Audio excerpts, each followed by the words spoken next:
should have started I there. know, didn't yeah. you, And that's what I have from a big breakfast. Welcome.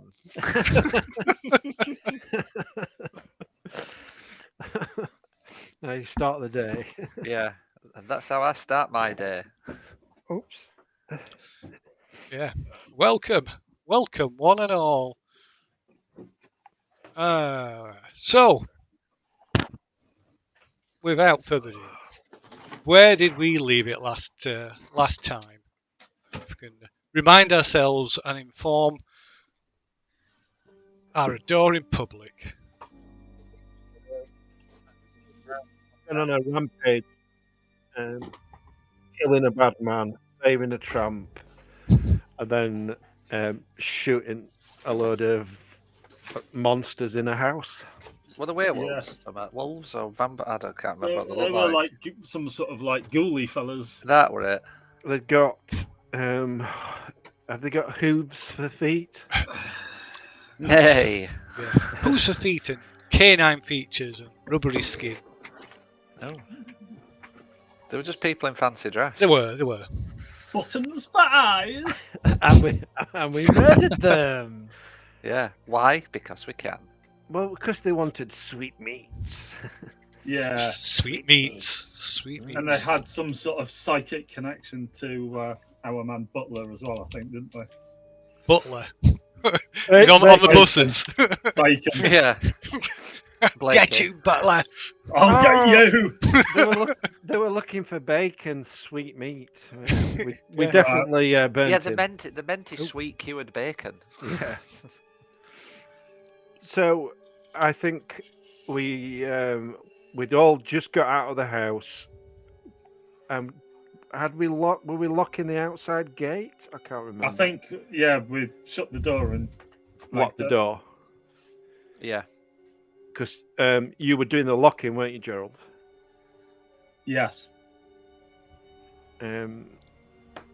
So we were gonna do one because we'd been firing sawn-off shotguns and we've got neighbours. There'd been a bit of gunfire, hadn't there? And A little bit. A little bit. Yeah. Just a tiny amount. And Harry, I think Harry went a bit off the rails.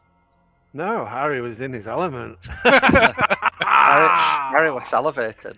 Yeah. There were some spectacular rolls, I believe. Was it Gerald or Charles saved Harry from possible death? Nearly fell down into the sewers, didn't he? Oh yeah. Yeah. No, No. I saved him and then threw my gun down. Into Oh the yeah, sea there you for a dropped laugh. your gun. I think, was it not like a 0-1 followed by 100? Or Yeah, something like that. 100 followed, yeah. I remember just chucking my gun. I don't need that. Whatever. The gun is now in the sewers somewhere. But luckily Harry isn't in the sewers. we've got to go back and get that gun.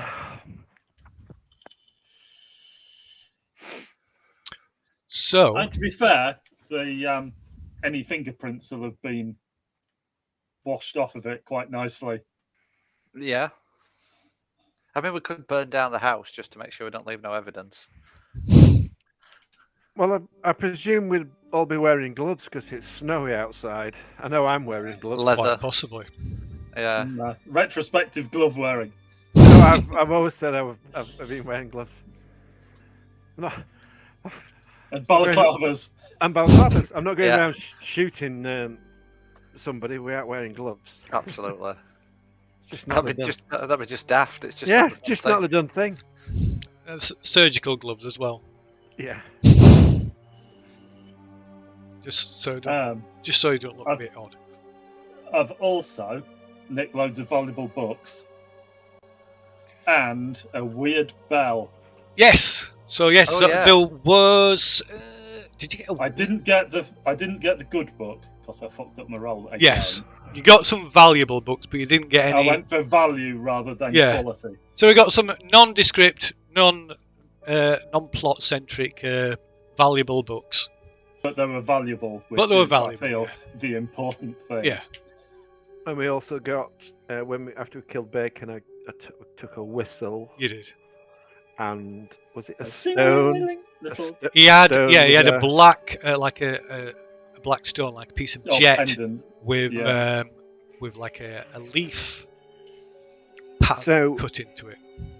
from the house, hire a car, and we're going straight to the bookshop to deposit your books. So you got the there was one important book you got. One was the Turner Codex. Oh yeah. yeah. Believe is that in the handouts? Oh, can't stop me on sorry. Well, you haven't had a chance to look at it yet, of course, because you were too busy firing off shotguns in Mr. Bacon's house. Is it in the handouts? So anything we do now, I'm gonna forget about. Yeah. So you had a bout of madness, didn't you, which resulted in amnesia, which you recover from a few hours later. So yeah, you have. I think the last thing you remember is seeing something in the cellar. Was it? I think that was the last thing. And then there's a gap of like several hours. I thought the last thing I saw was when I blew its head off when it were looking around corner in the hallway. Possibly, yep. So I do remember. I remember them. It's afterwards. Isn't it? Yeah. So so yeah, we need to get out of there, and we're going to go back to the bookshop. Okay.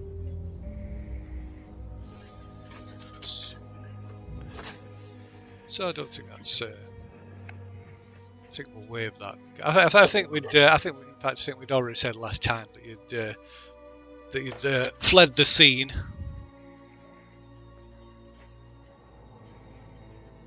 So yeah, you return to you hightail it out of there and return to Gerald's bookstore. And have a look at our loot. Yes, it's 3 o'clock in the morning. Cup of tea, anyone? Perfect time for tea. Yeah. So. To be fair, I'm not entirely sure that any of us will be in the mood for going to sleep after what we've just seen. No. Do you have anything stronger than tea? Oh yeah. Coffee. Yeah. Some black coffee. Yeah. A bit stronger. Darjeeling. Brewed for half an hour.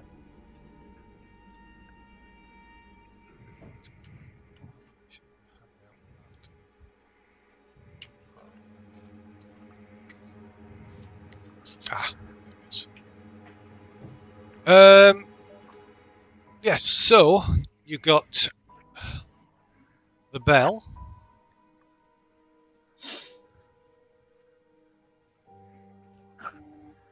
Nice. Which is a delicate.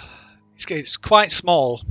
That picture makes it look. That picture's quite big, but yeah, it's quite small. It's quite like small and dainty and delicate looking, and it's covered in intricate runic-like inscriptions that none of you recognise. It's like they don't match anything that you might be familiar with or seen before.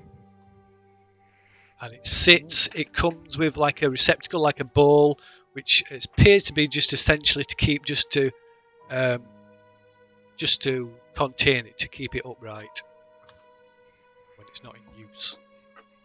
But the bowl again is made from silver, and again it's covered. Most of the surface is covered in these like filigree like patterns and like intricate runic inscriptions. What is it actually? A working bell? Has it got? It is, yeah. Does it go ting-a-ling-a-ling? It does. So yeah, when you ring it, the note is very high, almost. The pitch of it is almost like almost on the edge of your range of hearing. It's there's kind of a ring in it. You can hear it, but there's kind of a disconnect between the bell, looking at the bell and the sound that it makes. It doesn't seem real. It doesn't seem like it matches up. Nope. But like I say, it's really, really high pitched, almost on the edge of your range of hearing, and it resonates long after the clapper or the bell, inside. Long after the bell has finished rattling, the sound resonates really, really clearly, and for an unnaturally long time. Whereabouts did you find that in the house? That was in his bedroom, was it? Or Was, I upstairs? believe, yes. So I wonder if that's for calling his friends from below. If we said they're like canine features, maybe their hearing's different to ours. Or it could be for his butler. I don't think he had one, did he? Unless there wasn't another room made up. Maybe that was his butler. Yeah. He had his room in the sewer. Can I have some sort of appraise on it? What as No, for not value? being chased. Yeah, sort of value or Yeah, why not? Why not indeed? I hope by you ringing the bell, they're not going to come here. They now know where to Oh go. wow. Yeah, cool. There's a knock at the door. So yeah, like I said, the workmanship on it is really good. It's really well made. There's a high level of craftsmanship gone into it. You also suspect it's quite old. There is some like sort of it's been well looked after, well maintained and cleaned and stuff. But you can detect, particularly in the indentations of the inscriptions, there's like signs of it, tarnishing from age. So it's obviously quite old. history or archaeology? What sort of age are we looking at? I would say you'd think it's maybe about 100 years old. Oh, so can I history roll? I'm trying to work out like where it's from. Is it English? Is it Middle Eastern? Is it? So there's no, like I said, none of you don't recognise the designs or the runic scripts on it. None of it is familiar, so you can't. It doesn't. So there's nothing on it to give it any providence of where it might have originated from. And there's no like manufacturers like Mark or anything like that on it. It's like I say, it's all you can tell is that it's really well made. It looks, without a praise roll, it's probably a safe bet that it's about 100 years old. So not that old in that case. No, it's not ancient. No. And I don't know. It's maybe worth about. You could maybe get £20 for it. Something. Yeah, a bit disappointing. It is just silver after all. I mean, that's just if it might have to the right person, it might have a higher value. But purely on its... The right person has got a hole in his head and fallen in the canal.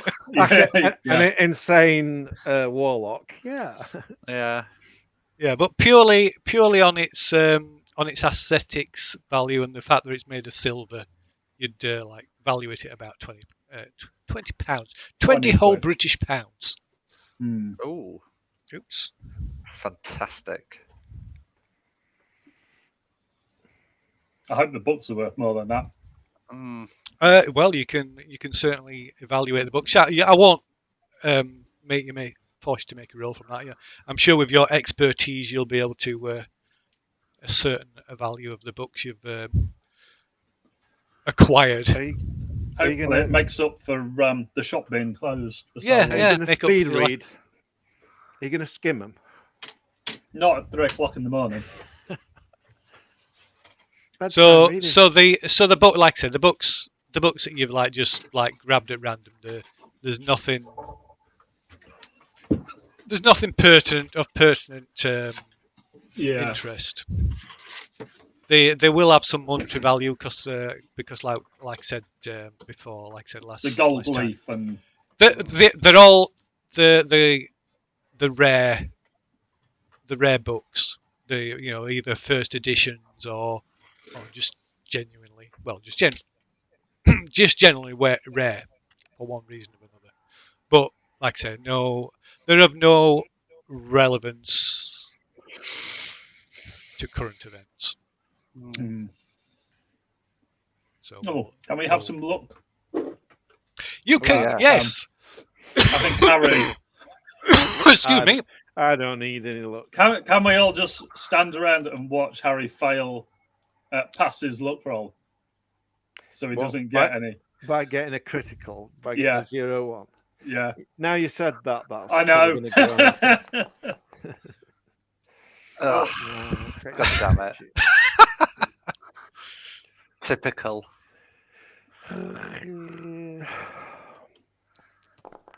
I bet you can spend all your luck, I bet you don't have to have one left. Come on.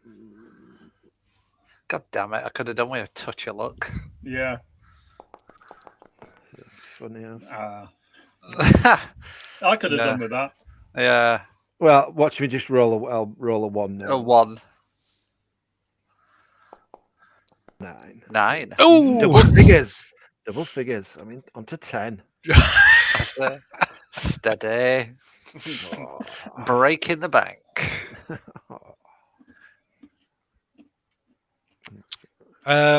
So yeah, I presume, like you say, you're going to retire or eventually fall asleep in your armchairs, sat around in Gerald's house, having a snifter of brandy, and eventually fall asleep from exhaustion. So, I'm just going to nip which- away for 5 minutes. Okay, no problem. And So I'll wake up with amnesia. yes, A with distinct no idea. Where am I? What am recollection. I doing here? Why aren't I in my bed? Who are you guys? Let me just find where's my calendar gone? I will be back shortly. Okay. Where's my calendar? Calendar. We've moved it. There it is. So let us move it to. I'll use that because it might move it to the next day. So it's 3 o'clock in the morning. So let's say. I guess there's a chance you probably overlaid a little, slept a little bit later than normal. So let's say it's about 10 o'clock later that day when you finally sort of rouse, come to in the armchairs in Gerald's parlour. I'll brew some coffee.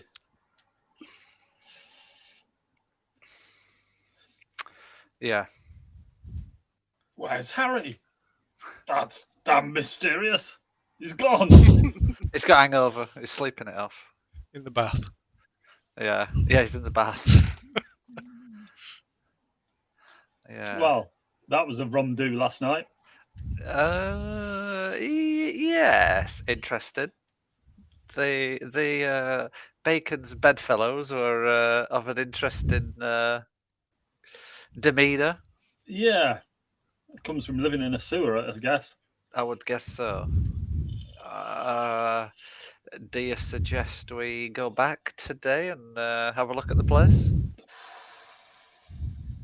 Maybe the police are there? And just view from afar? Definitely from afar. I don't think getting up close is a wise idea, considering what we left in there. Maybe what if we rung the bell outside the house? You know, sir, I think that's a terrible idea. So do I. But Ring the bell and run away. so do I. But I'm full of terrible ideas. I don't think we want the police to put us in that building together if they have gone in. No. I'd rather we didn't involve the police. Yeah. So, suggestions? When's Harry's court case? Oh yeah. The court, so the hearing, Alexander's hearing, is on the 30th of November, so 2 days. Actually, possibly tidying up some loose ends. We ought to go and see our friendly detective who put us on to Bacon in the first place. Yeah. Eddie Barnes. I think it's Eddie Barnes. Just to tell him... it's definitely not Eddie Barnes. I think that Eddie Barnes was that Harry's mate? Yes. That's the PI, isn't it? It was Andrew something. Something Tuck. Mr. Tuck. Mr. Tuck, where are you, Mr. Tuck? It is Vincent Tuck. Vincent Tuck was the private detective that Alexander's brother employed. Because he saw what Bacon was up to and ended up being like a mad alcoholic. So maybe it'll give him a bit of closure on the whole thing if he knows that Bacon's now no longer an issue.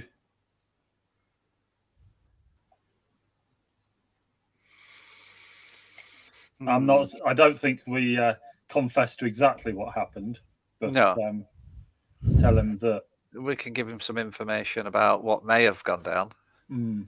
But Bacon was very much a wrong un and isn't going to be troubling anybody anymore. We saw him take a fall.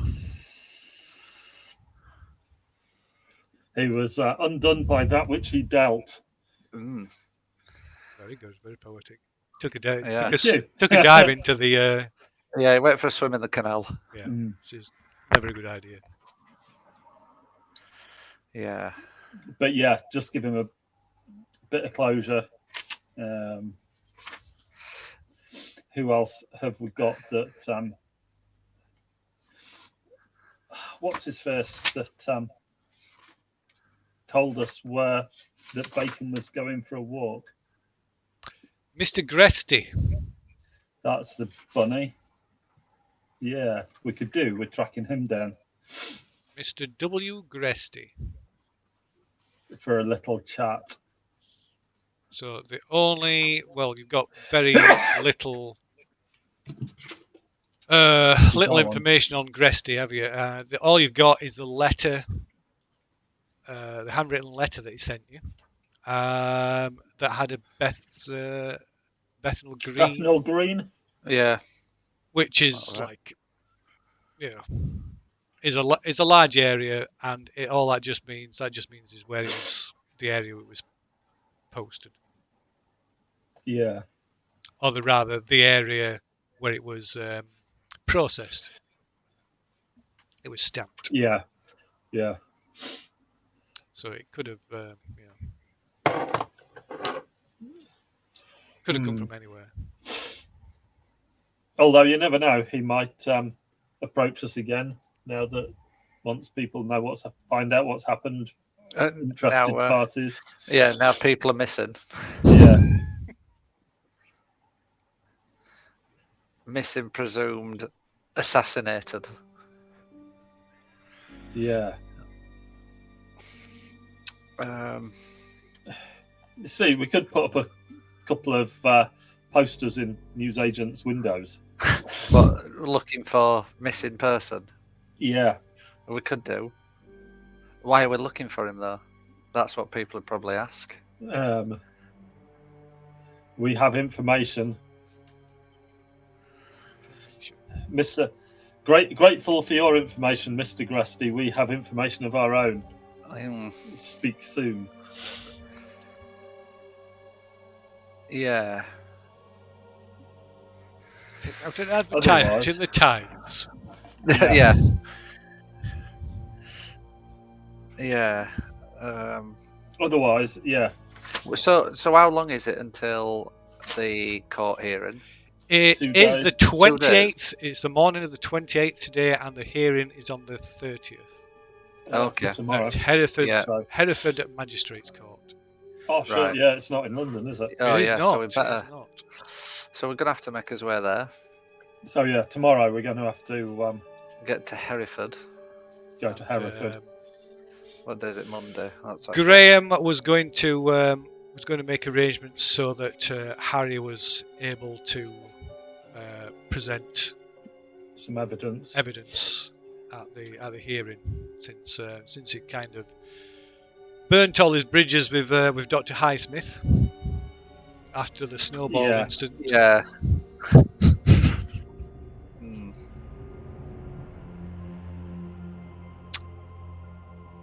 Yeah. But what else have we got to do in London? Don't really want to talk to the police at all, although No. I'm sure they'll want to talk to us.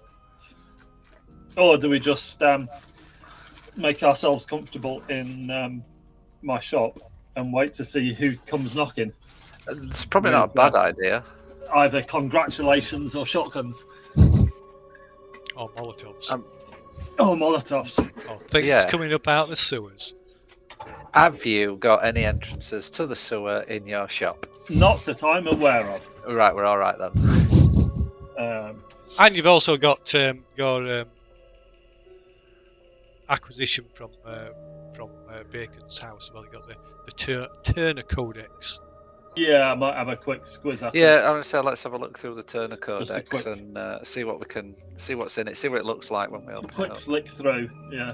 So, let me have a look at that. While we're waiting for Harry to Hmm. wake up.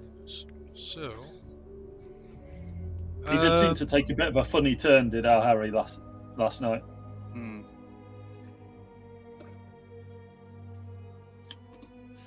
So it will take to skim to like for an initial reading, a skim through it. It will take 2-3 hours. Yeah, that'll do. That's While we fine. wait for Harry, Yeah. we could read bits aloud to each other. Yeah. Tell it like a story.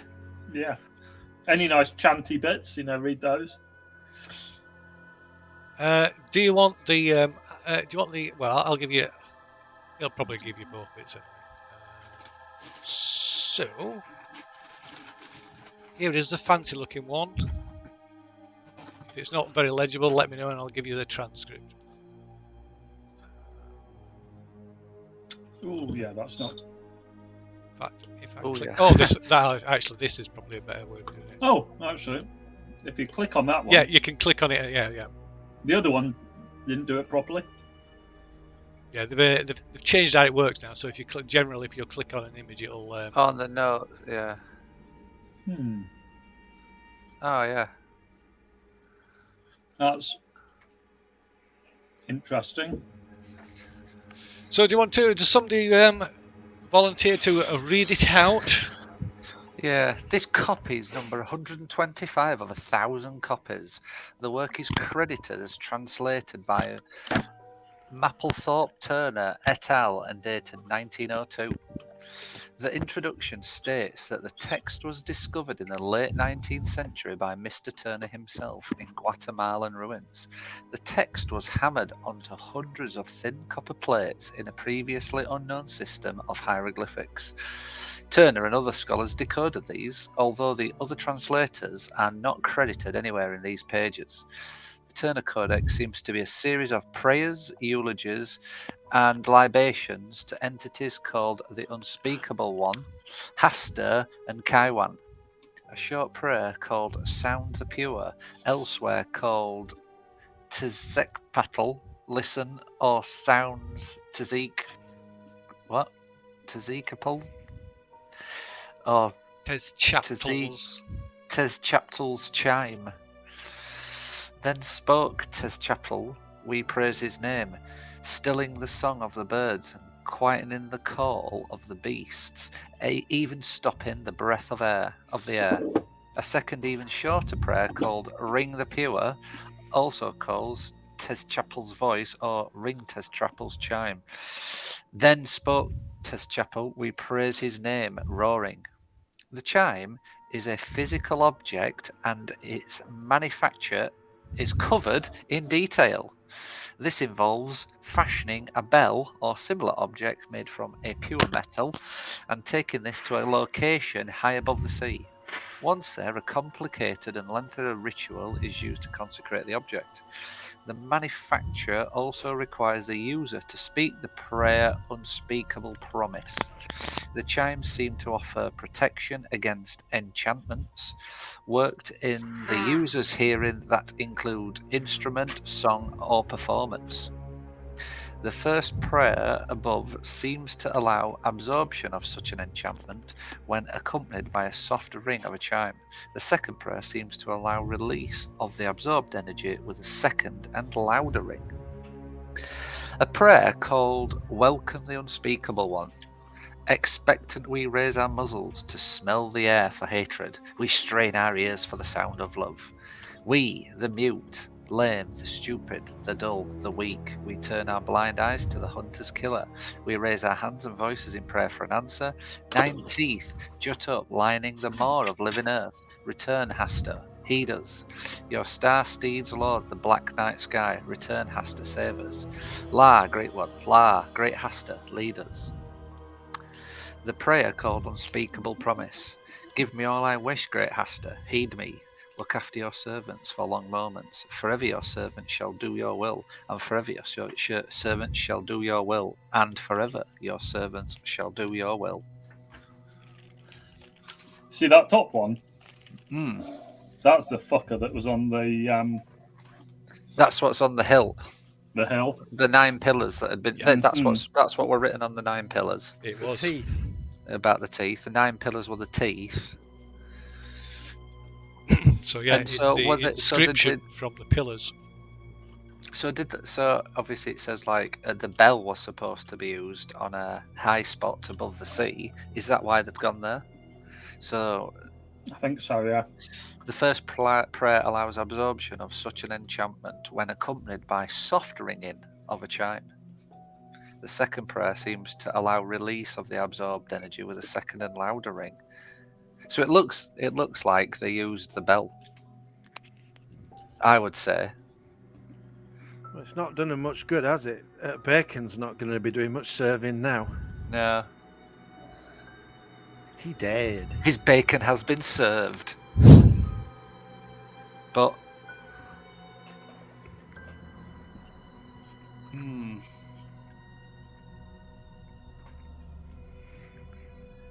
So, have they already done all so this? they've clearly done. They must have done the complicated and lengthy ritual Yeah. because there's obviously some sort of star steed hovering around above the. I wonder if they've only done the first bit, though. Yeah, I think they've only done. So Maybe they've not done the unspeakable promise. no, I don't think they have. Oh, no. They've done the unspeakable promise because that is what's used to make the bell. It's the Oh, right. prayers on page, the thus spoke Tes Chapel, we praise his name. That's what does the absorbing. That's what they haven't done. And that's the actual spell that does the absorbing energy and releasing it.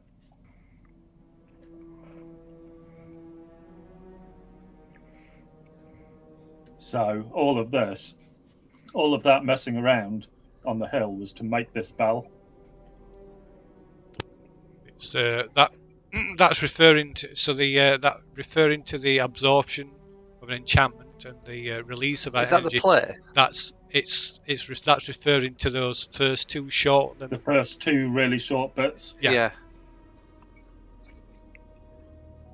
Yeah, this is basically how to make the bell. Is the long ones.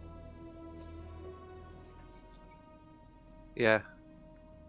The chime seems to offer protection against enchantments worked in the user's hearing that include instrument, song, or performance. So that sounds like a good thing to me. Protection against enchantments. Sign me up for some of that. We all need protection Can I against can I write that shit down? Possibly on a post-it note.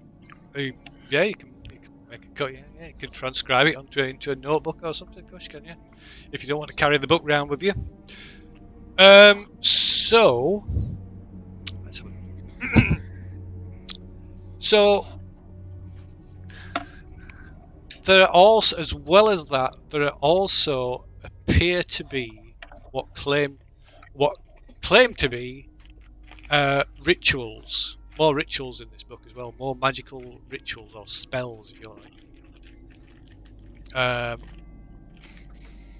One is called the Chime of Chaptal, which appears to be the ritual that's used in the creation of this creation of one of these chimes. So it's not the Welcome to the Unspeakable one and the Unspeakable Promise aren't linked to the creation of the chime. There's an actual separate ritual in the book that appears to be used in conjunction with physically creating it, but to imbue a suitable item with the power.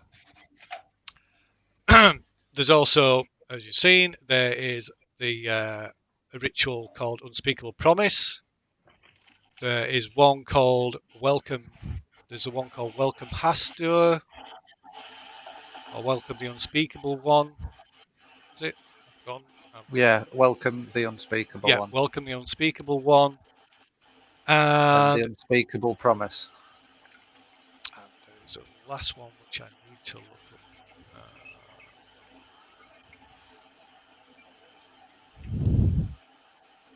They'll never catch on for the catchiness.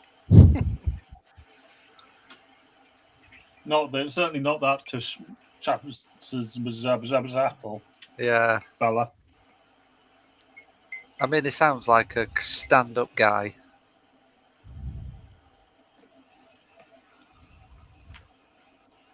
I'd like to meet Kaiwan.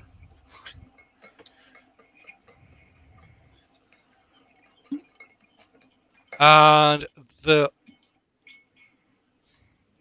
other one is called the Yellow Petition. Is it?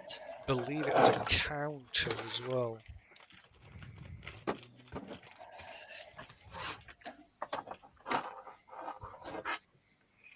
An interesting name for it instead of just like generic name that she doesn't give the others.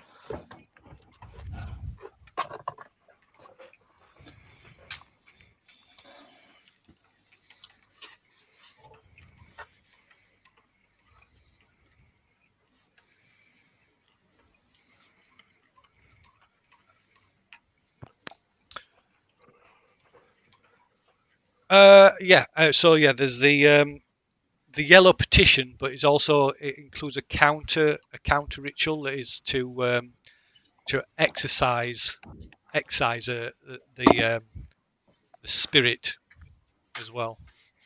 Ooh. Or entity. That could come in handy.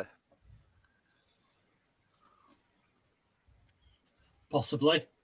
So Let's the Yellow Petition, the Chime of Chaptal, Unspeakable Promise, and the other one that I keep forgetting. The Yellow. Welcome the Unspeakable One. The Yellow Petition, Welcome the Unspeakable One, Chime of Chapel, and the Unspeakable Promise. So those are 4 rituals, spells, incantations, whatever you want to call them, that you could potentially learn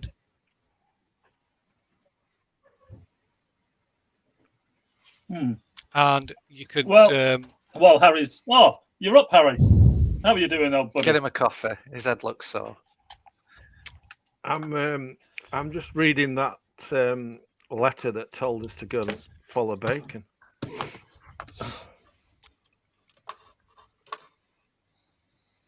Yeah, we were pondering that, Shall and then I we, started reading the book. I'll pop that up on the screen. It's been a while since people have seen that. Gresty's letter.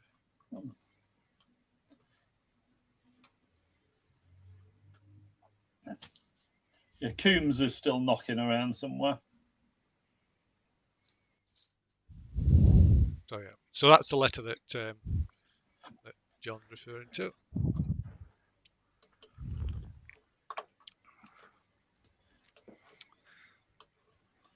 And Coombs is very definitely a wrong un. He's just a cockney geezer.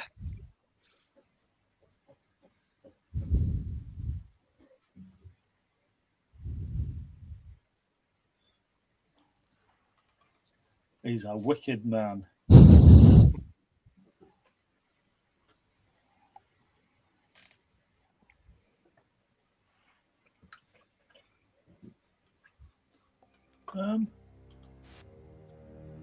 Okay. Is it? This looks like some sort of palimpsest. Is that deliberate? Or is it just...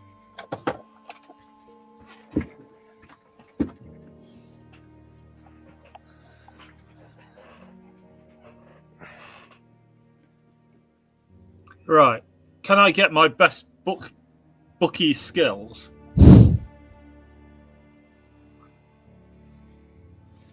And possibly some special bookie chemicals and read what that fucker's written on? Because there's writing behind that. On what's that? On the letter? Yeah. This is the first Phil has heard about this. Oh, there is, isn't there? Yeah. Oh, I've lost it now. There's some Gresty's Do you faint... pop it out? Yeah. Oh, yeah.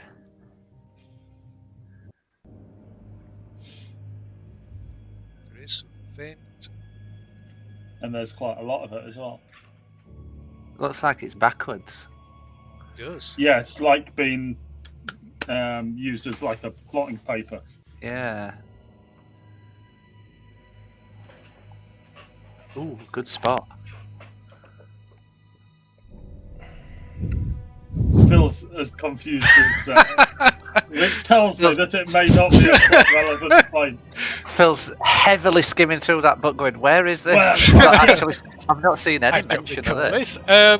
Right. So for the next 3 actual weeks, we're going to try and figure this out. Someone's got carried away with the making the handout. the prop. Yeah, Yeah. it's not Yeah, actually. I will save it. That isn't a very interesting detail, yes, but I will save you from disappearing down that rabbit hole, shall we? Oh. Damn it. Make some up. I was quite pleased I with would. myself. Yeah, spotting that. it's very interesting. It's yeah. Bugger. Yeah. Under other circumstances, yeah, that would be something interesting to just go with, but I don't think it's a good idea at this point, this juncture. Right. So, It was his shopping list. He was just writing a shopping list out on top of book, and that's all it is. It's impression of his shopping list. well, see, I'm quite keen on this whole thing about preventing negative vibes and ringing the bell to stop with those negative vibes, man. I might carry on reading the book. Harry's got some homework to do.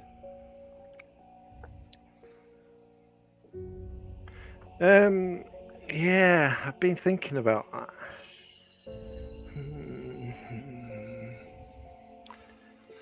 Are you now thinking, let's just nuke the place from orbit? It's the only way to be sure.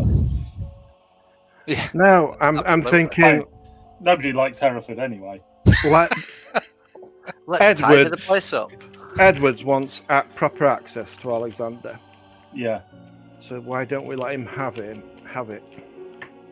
So he'll get moved to another place, and then what? How do you feel about kidnap?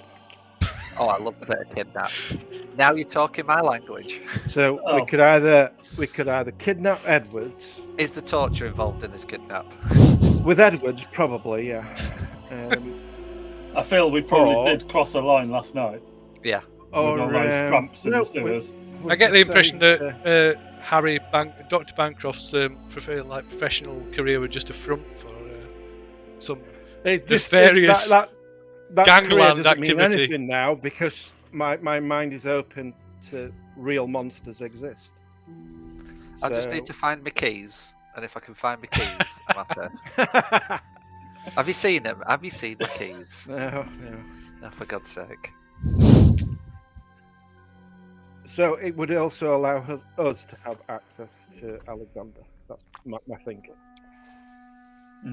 Because if I go and give testimony and whatever, it's not guaranteed that I'll win or the judge will go with what I say. But if he does, Alexander's, if he stays where he is, Edwards has still got access to him, hasn't he? Of a sort, yeah. Because we're not going to change the I can't remember his name. Is it Highsmith? Yeah, Highsmith. Dr. Highsmith. We're not going to change his mind anytime soon. Not after. Not after the snowball incident. We could kidnap him as well. We're going to need a bigger boat. I mean, place to kidnap these people.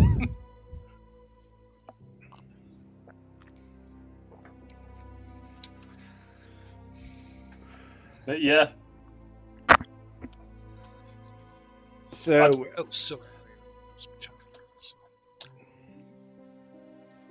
I mean, I will write my report, but I'm in two minds as whether to actually attend the hearing.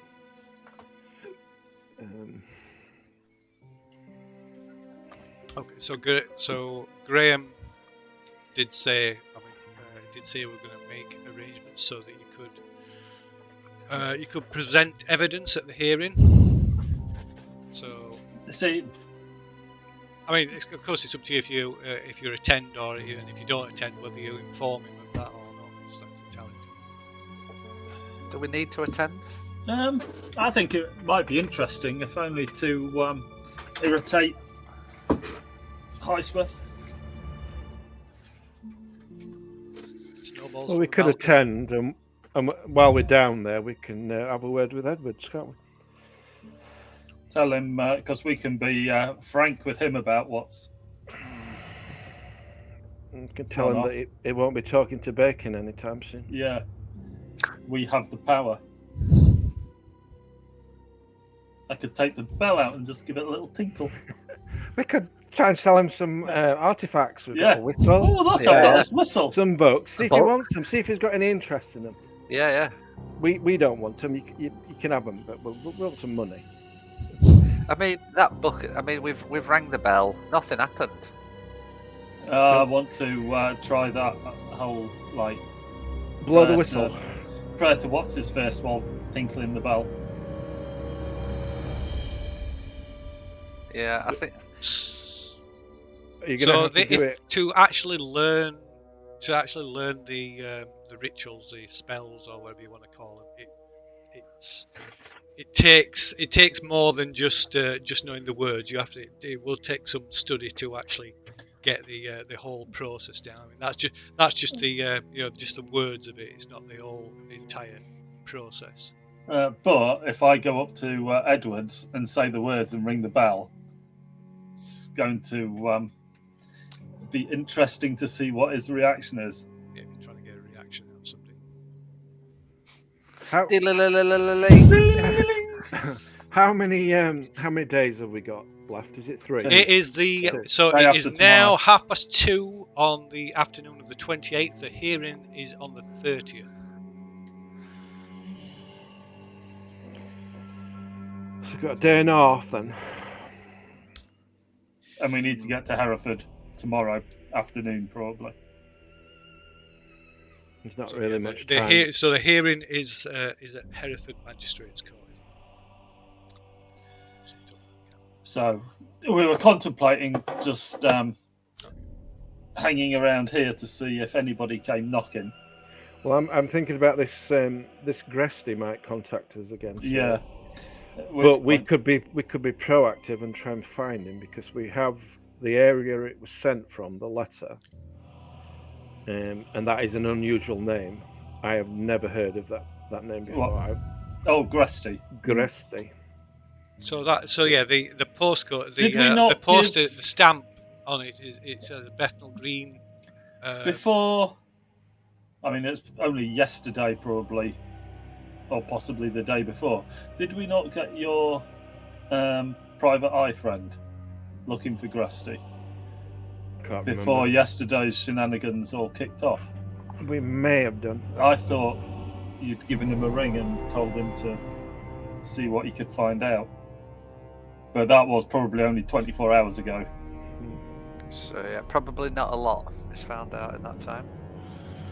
No, probably. We do what we did before. You see if they've registered to vote. See if they're still in that. Well, somebody with that name has registered to vote in that area.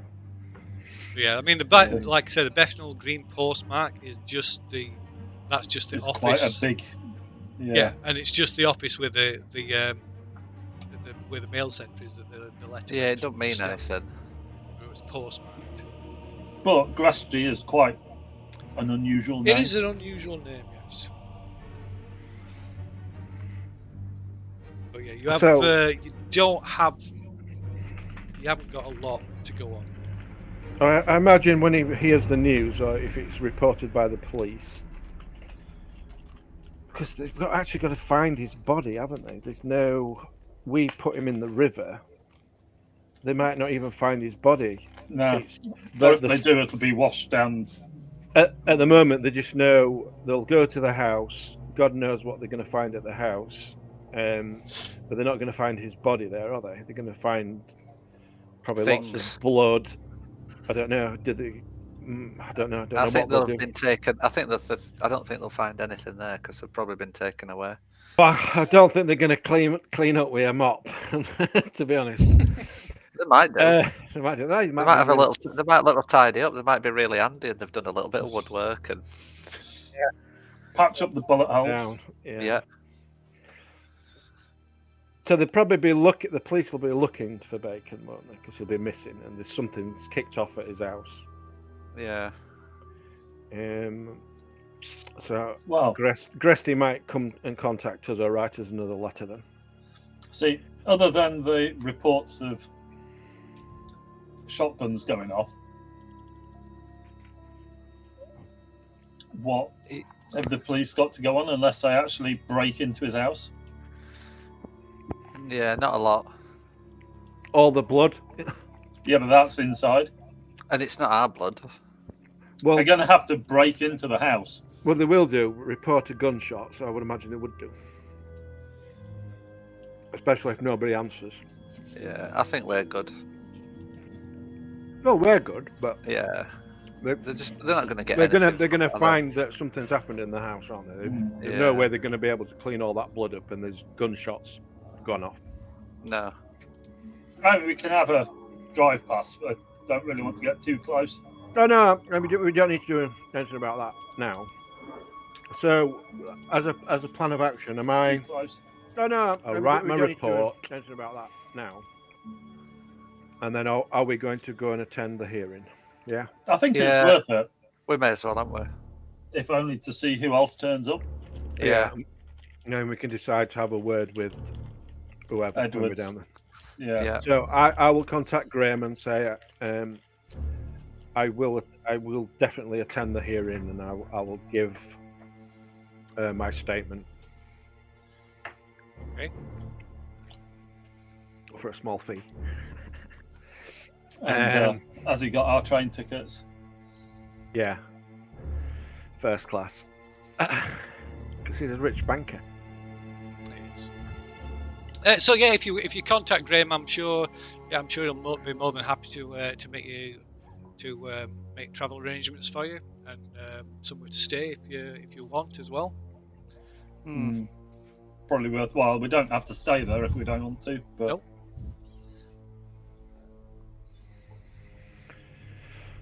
So we hadn't stayed at Hereford, had we, before?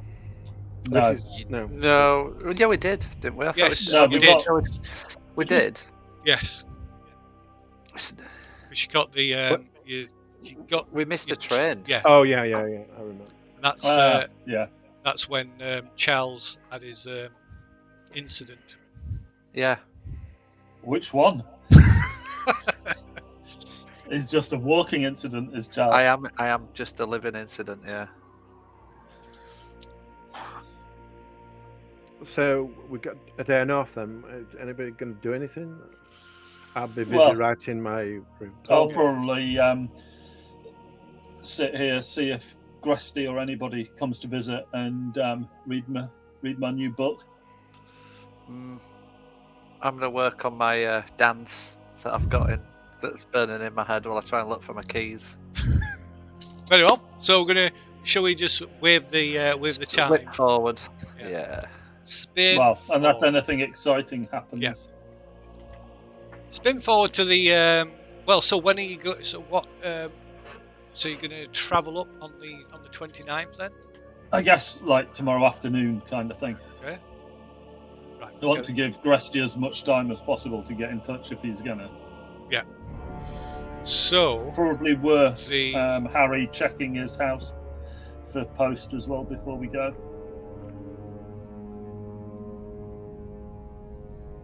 There's nothing in like the next day's papers about a body in a river, in a canal, or no, there isn't.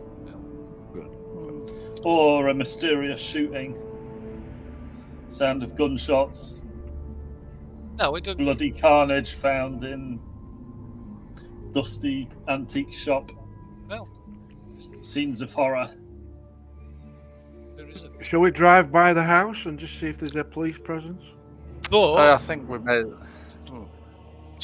a letter does drop through your door, Gerald, with a Bethnal Is it? Green postmark. I take it that's normal postie, not hand delivered. Yeah, no It's not poster yet. postmark. Oh, okay. Run to the door. Open it excitedly. It's Christmas morning. Tears it open. And how much money's in it? Nice crisp £10 note. Oof, beautiful. 'Tis a fine morn, Mr. Gerald. What day is this, boy? 'Tis a Wednesday, sir. So let me. That's a good point. Well, 'tis a Tuesday. So yeah, so you pick up the letter from where it drops on the mat, and you instantly recognise the block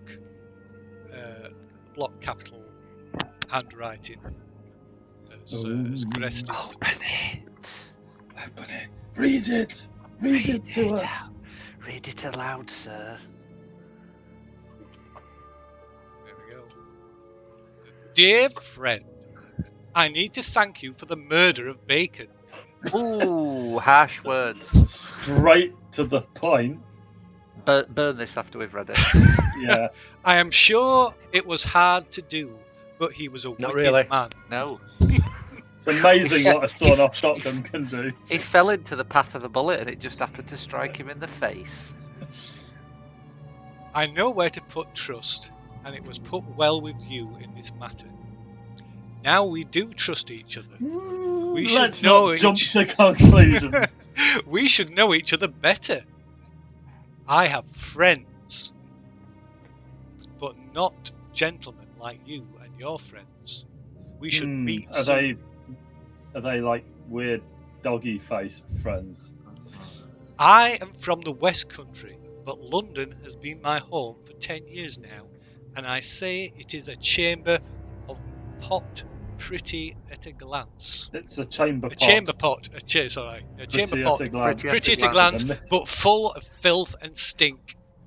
I hope to go home soon to inherit.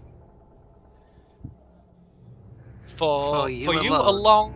along, I am to take Atkinson's place when the old man dies. He cannot live 2 years at most. He says I am here for the goat, but he owes me too, and I will be paid what he owes me.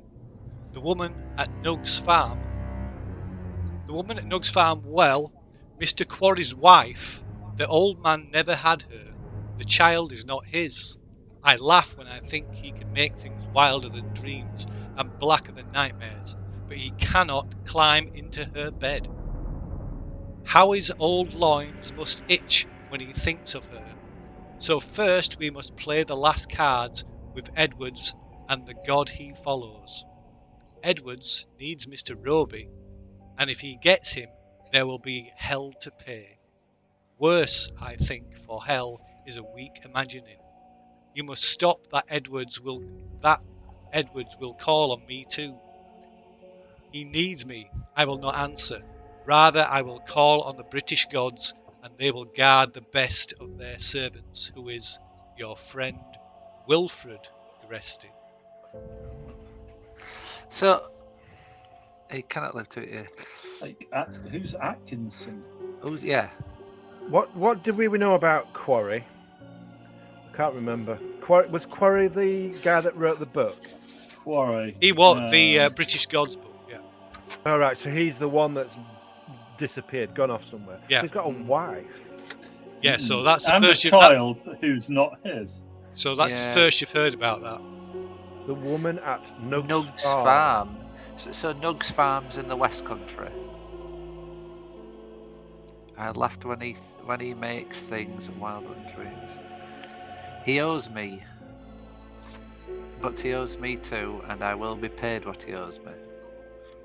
The woman at Nugg's farm, well, Mr. Quarry's wife, the old man never had her. The child is not his. So, do we need to go to Nugg's farm?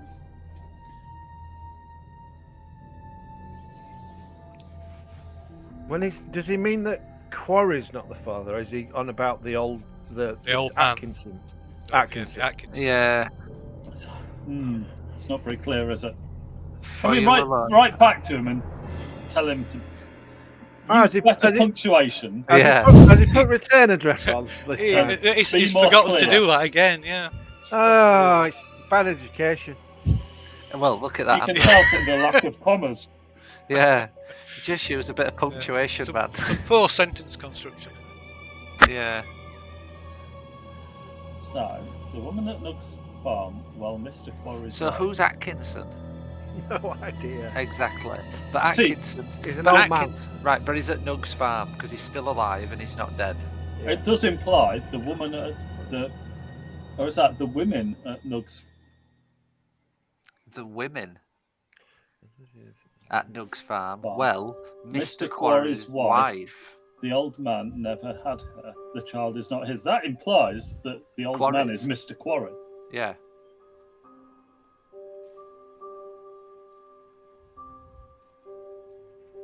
So first we must play the last cards with Edwards. So letting Edwards have Roby sounds like a terrible plan from what he said. According to this guy, he might just want us to murder somebody else. Are we now hitmen? Yeah, basically. Are we the bad guys? I think so, yeah. Yeah. Yeah. Are we Yeah. the bad guys? From a certain point of view, I think we might be. Rather, I will call on the British gods. Who are the British gods? That was the name of Quarry's book. See, I am to take Atkinson's place when the old man dies. Maybe that's the name of her.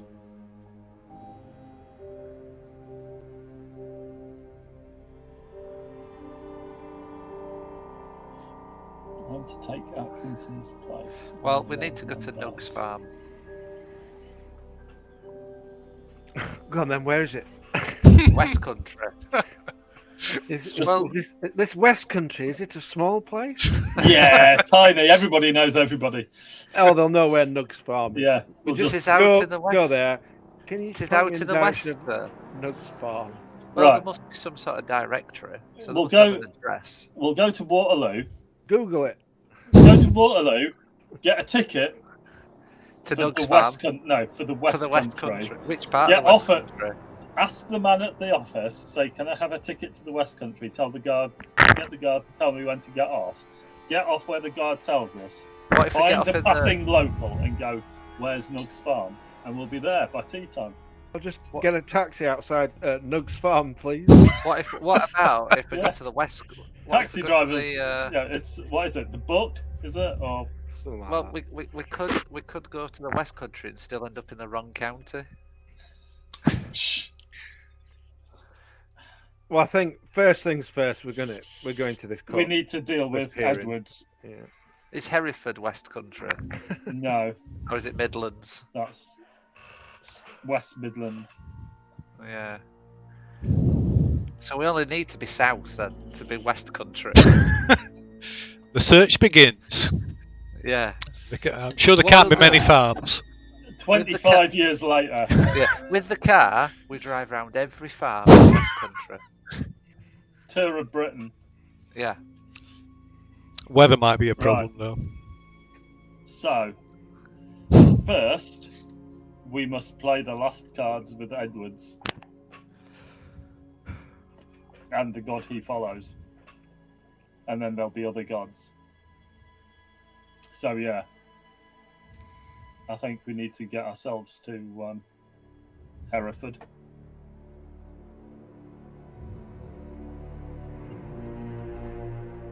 And then worry about the ship.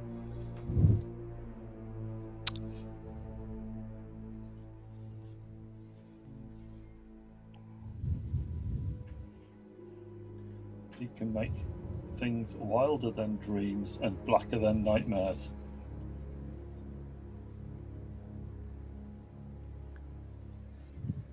Yeah. Let's not fret about that for now. Let's sort Edwards out.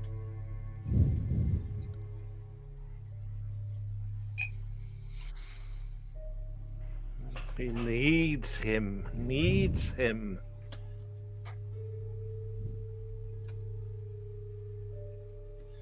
So yeah, Edwards needs Mr. Roby, and he needs this fella, whoever he is. Mr. Gresty. I'm But he says that he's not going to answer his call, didn't he? yeah. I'm worst comes to the worst, we can always assassinate Roby.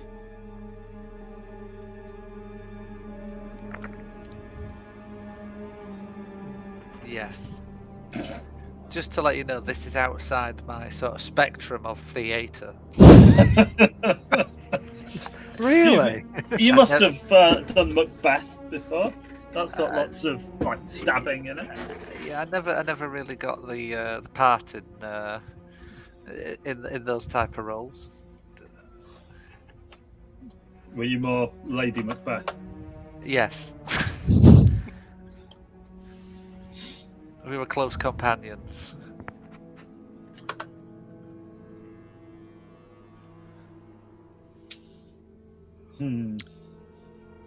Yeah, I don't think that particularly changes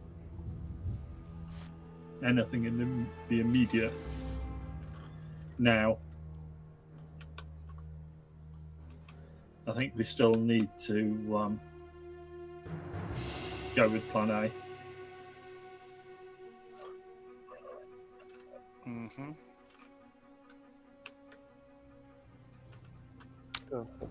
Okay.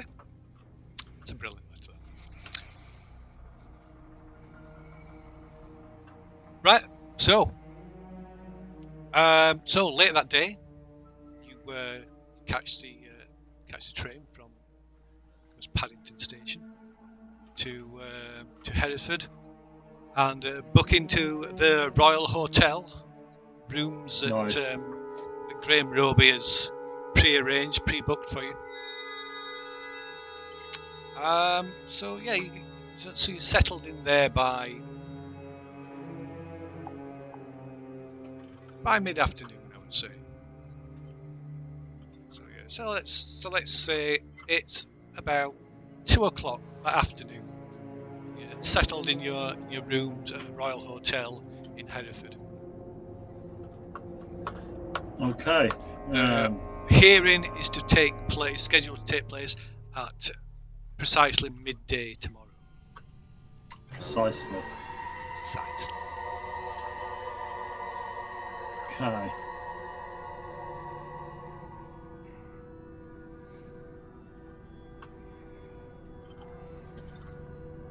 Cream tea, anyone? Always.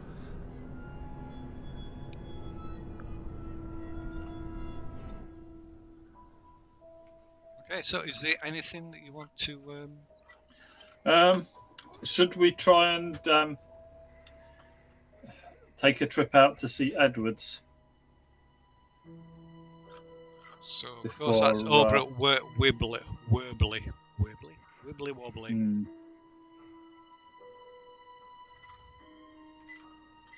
Before the hearing.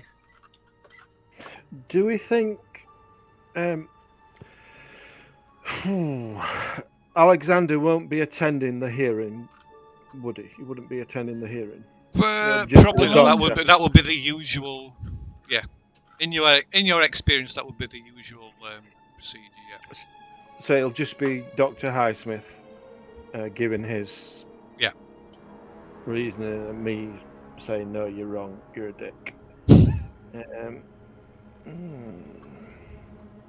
Wonder what would happen if Mr. Highsmith went missing. Dr. Highsmith should have said Mr. And he wasn't able to give his evidence. But it's not going to work, is it? Because he has to be there for him to stay there, doesn't he? Yeah. No, I'll stick with what we originally thought then. So yeah, I'm going to basically say being interfered with where he is. I don't rate the institution. Always being kept, but he definitely should be put into a less secure facility. I believe he's already been interfered with by somebody on who works.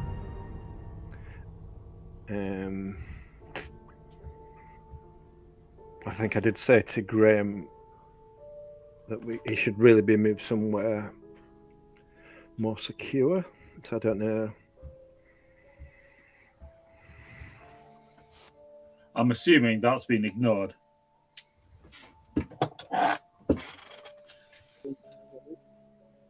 Probably just out of general principle because Harry suggested it. Well, he doesn't care as long as he's not. He just doesn't want him releasing, does he? But we don't really want him to stay where he is, do we? Not with Edwards having access to him as much as anything. Presumably, random murderers. It's better he does stay there because Edwards wants him to not be there. So we need to go against what Edwards wants. Is this a turnaround?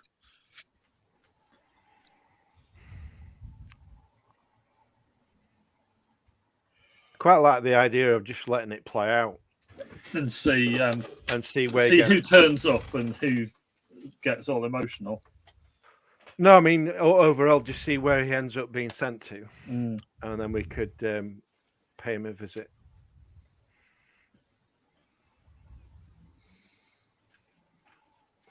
Yeah, I don't know. What do you think? I honestly don't know. Let's go to the hearing, see what they say, take it from there. Yeah. So, but I what just might- want to see who turns up and what Well- happens. it'll be the doctor. Nobody else needs to turn up, do they? No. So am I attending and giving evidence that he shouldn't go into a less secure facility? Yeah. I mean, I can't, and then but then I can't slag Highsmith off because we want. It's not about him going somewhere else because that's not in our jurisdiction. We just don't No. want him to go to somewhere less secure. Less secure, yeah. But what is my reasoning for that? He's not fit. He's not fit to go somewhere less secure. Highsmith's a massive bender. And that. Wow. Lead with that. You're clearly a bastard.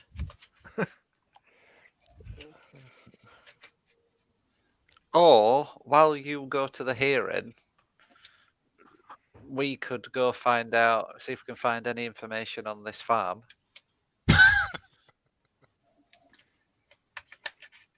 Or go to Edward's house and kill him. Just for shits and giggles. You know, Yeah. I guess it's a possibility. Before he kills us. I don't know. I don't know what I'm doing. I honestly don't know. I don't. I just don't. I don't know. It doesn't make any sense for me to. My job was to come and give an opinion and side with Highsmith. And now we've changed our minds. I'm not doing that. So, but we don't want Alexander to stay where he is. So what's the point of it? I don't understand the point of it. We're just better off just letting it play out, let him be moved to wherever. Yeah. We'll get easy access to him. Yeah. Do that then. Leave it then. Let it And play then out. and pay Edwards a visit. Yeah. Let it play out. So I won't appear in person. I'll just give my report. Or give her the report to the court. Yeah. Okay, and what is the stance of your report? Just that I don't think he's fit to be transferred to a less. Oh no, because we want him to.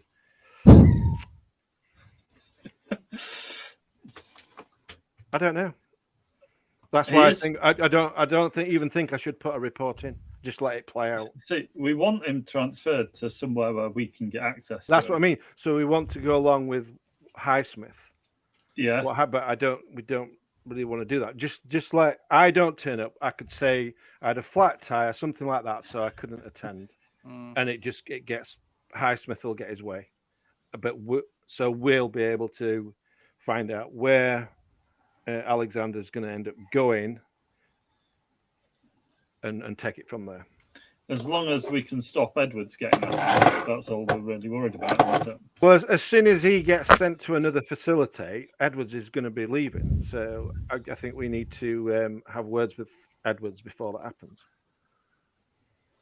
Yeah. It's not going to be like straight away, is it? It's going to take. I would imagine it'll take a while.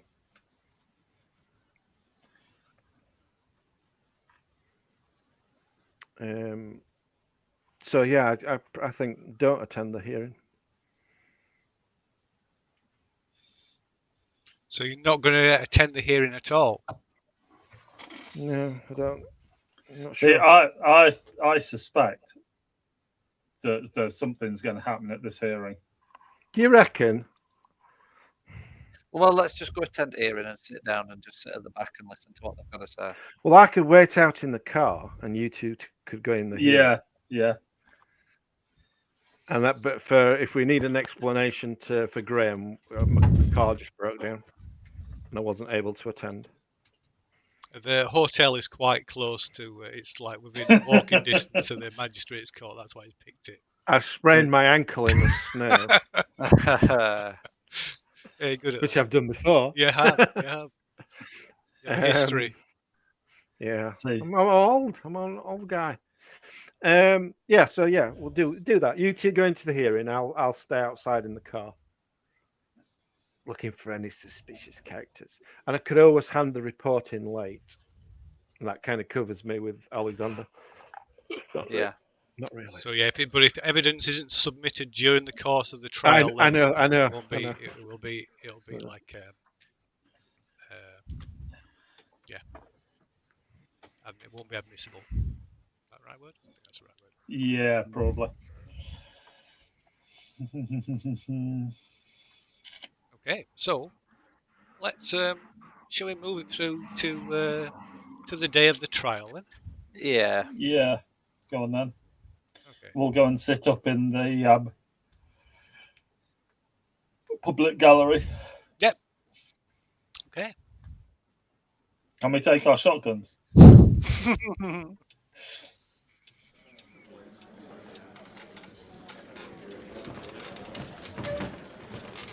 Yeah, we'll go and spectate. So yeah, there's indeed a public gallery. There's a so Anybody else there? it's apart from, quite an court old reporter. courtroom. It's quite quite fusty smelling. Big old clock sits above the on the wall above the judge's chair. There is, as well as the legal staff, Dr. Highsmith. There are a few people in attendance in the public gallery. There look to be a couple of what I presume are local reporters, as you'd expect to see in these things, as well as just a handful of other people. Whether they're here for just as just a case of curiosity, or they're here to attend the hearing of an upcoming case, you don't know. But yeah, there's as well as yourselves, there's maybe about half a dozen people in the public sat up in the public gallery. Nobody we recognise? No. So the judge brings the court to order, and after his preliminary speech, Dr. Highsmith takes a stand. Well, actually, no, I'd tell a lie. There is somebody in the court that you do recognise, apart from Dr. Highsmith, of course. There is Graham Roby, but he is not up in the public gallery. He's sat down in the courtroom proper. And he's kind of, as Dr. Highsmith takes a stand, he's kind of looking around and talking to the man who's sat at the side of him. Looks like he might be a barrister of some kind. And you can clearly see that Graham looks quite irate. He's looking around. He never even said he was going to attend, did he? No. You presume probably rightly that he's looking around, wondering where Harry is. Oh, my ankle. Quick, go sit in the car. I'm in the car. Oh. So Dr. Highsmith takes a stand, and he puts forward his case for the release of Alexander Roby into a convalescent home. As he believes Alexander, although not fully cured, he believes he's safe to be released from St. Agnes's, and that he's not a danger to himself or anyone around him. Indeed, Dr. Highsmith puts forward a case for a new theory, a diagnosis of a new theory that he has been developing, of which Alexander has formed a pivotal role. So he believes that Alexander suffers from what he terms as sympathetic mania, a seasonal reoccurrence of a madness and mania. And Dr. Highsmith cites this as being a minor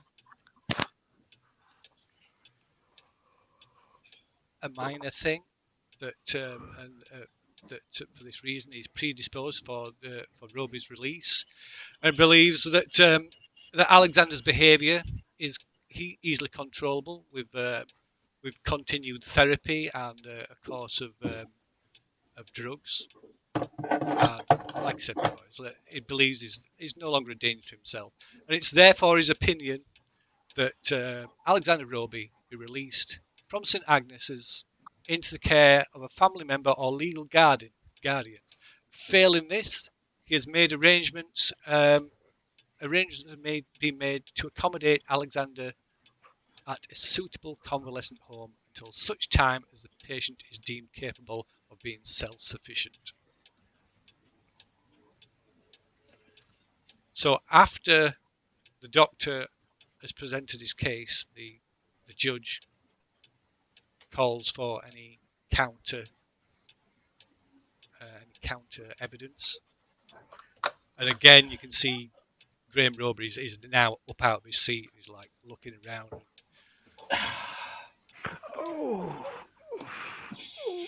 And the barrister at the side of him is kind of like trying to calm him down, like just to get him to sit back down. Hope we haven't made any sort of enemy here.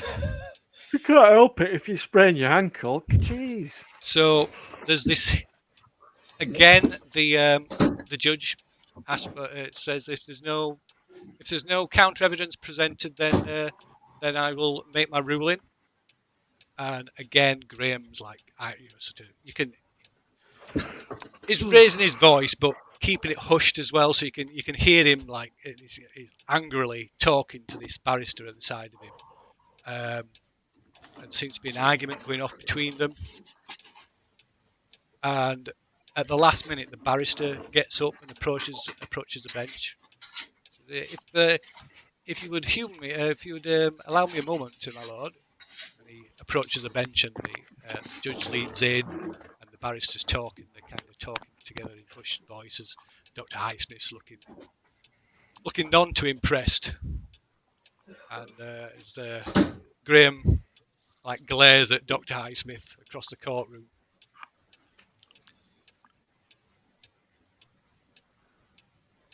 And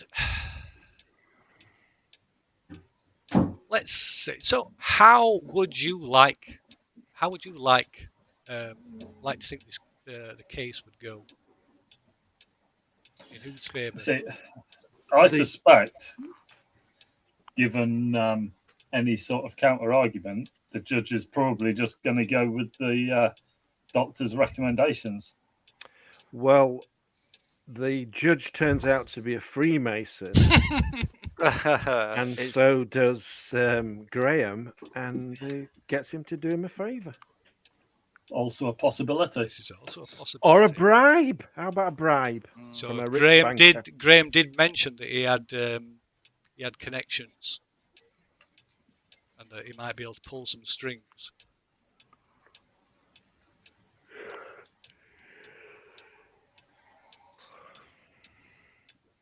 So yeah. So if everything was strictly legal and above board, going with the doctor is about the only judgment that he can make. However, that is assuming everything is legal and above board. Well, I don't. What gets me is why doesn't he just take responsibility as his legal guardian, take control of him, and then just chuck him in another facility? Yeah. Or the canal. Never made any sense to me. Yeah. You don't care about him, so as long as he's in control, just chuck him in another asylum. Yeah. Man with the iron masking.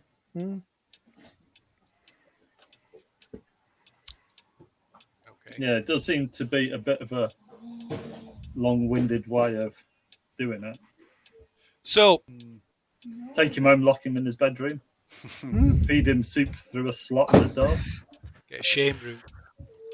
Yeah. So yeah, there's a bit of an exchange going on between Graham's barrister and the judge. And after a moment, the barrister returns to his seat, and the judge calls for a recess as he has some new evidence to consider, and he wishes to speak with the doctor and Mr. Roby in his chambers, and they basically go. The judge, Dr. Highsmith, and Graham Roby leave the courtroom with the judge.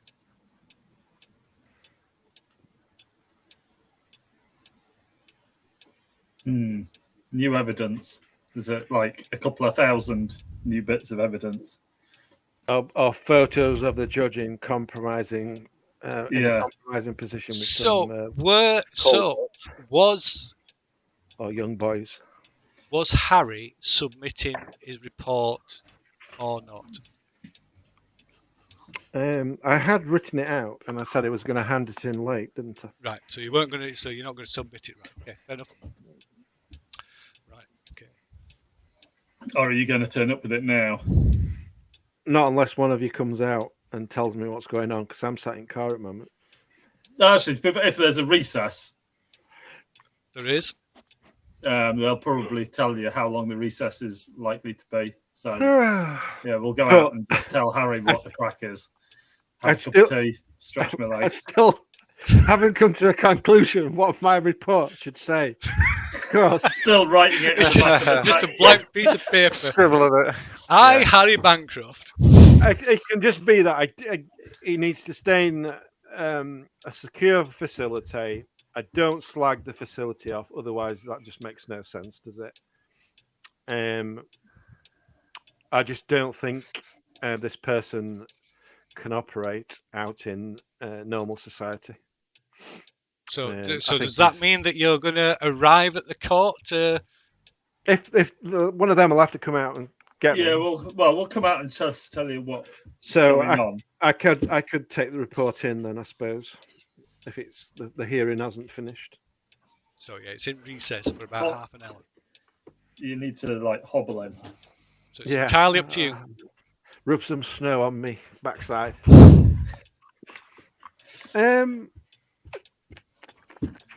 Let the cards fall how they will, or you can intervene. You got one last opportunity to intervene. It's entirely up to you.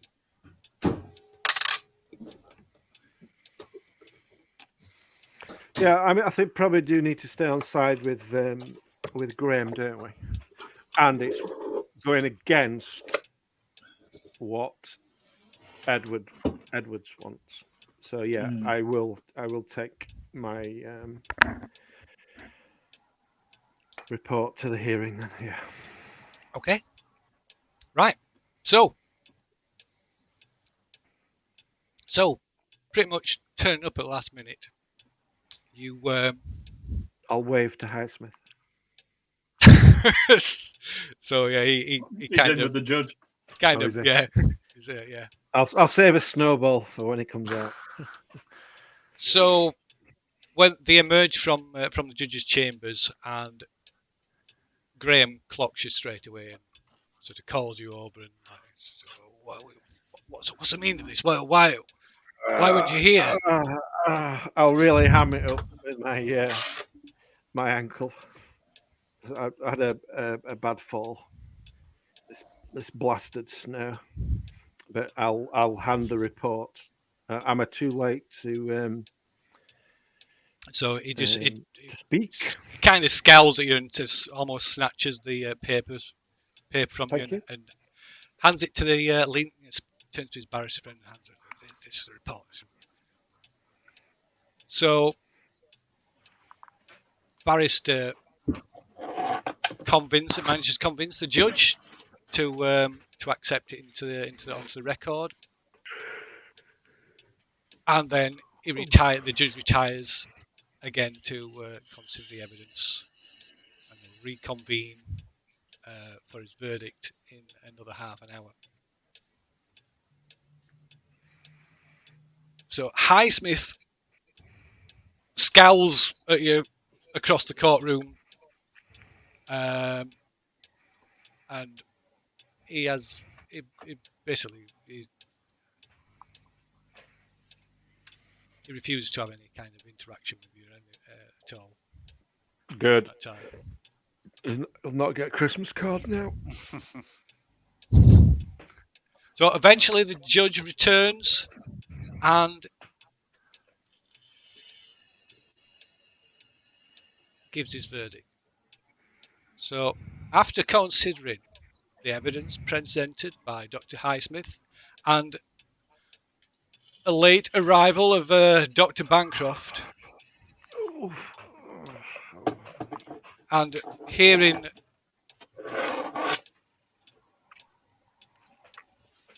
Mr. Graham Roby's side of the story, it is the ruling of this court that Alexander Roby remains in the care of St. Agnes's Asylum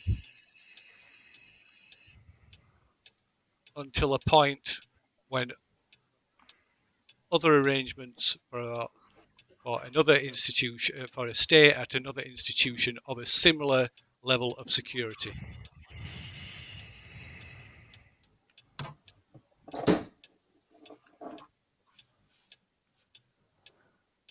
Well, that's good. And with a crack of his gavel, the case is over. So up in the gallery, there's like I said, there's a few reporters that are scribbling the notebooks, and a couple of them get up, along with maybe about half of the other members of the public that's up in the gallery with you, and leave the courtroom.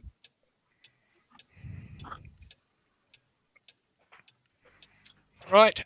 So Graham, thanks you, Harry, for your intervention. If it was a little late, tardy indeed. But it's thanks you. You've done. It shows you that you've done the right thing, and it's now. So it's all I'm interested in is that Alexander is put away in the deepest, darkest hole and never sees the light of day again. I will say that you really do need to move him as soon as possible. So I shall. I'm already making arrangements with my contacts for him to be moved to what I deem a more suitable establishment. None of this wishy-washy nonsense that Dr. Highsmith has been putting forward. I'll say I can sign off on anything like that if he needs like an extra medical opinion. I totally agree. He needs to be in a more secure facility or a secure facility. Right. So yeah, thanks you for that. Assures you that he'll be happy to show his appreciation at some point in the future. So by this time, Dr. Highsmith has left the courtroom.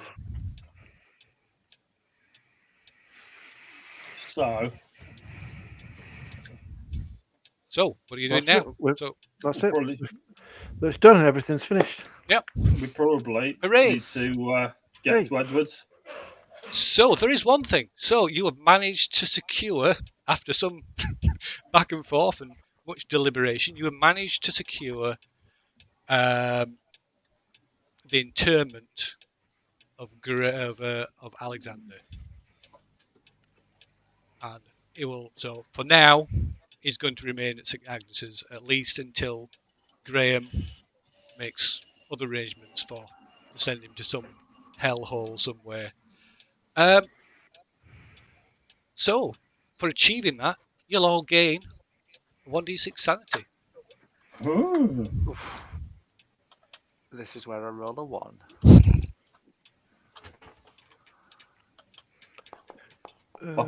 Oh, bada bang.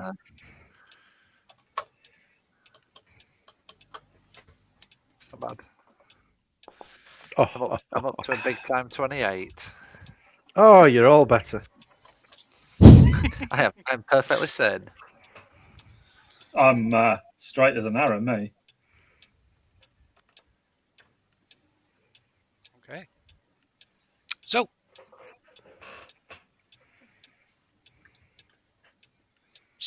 you're all now stood back outside the court.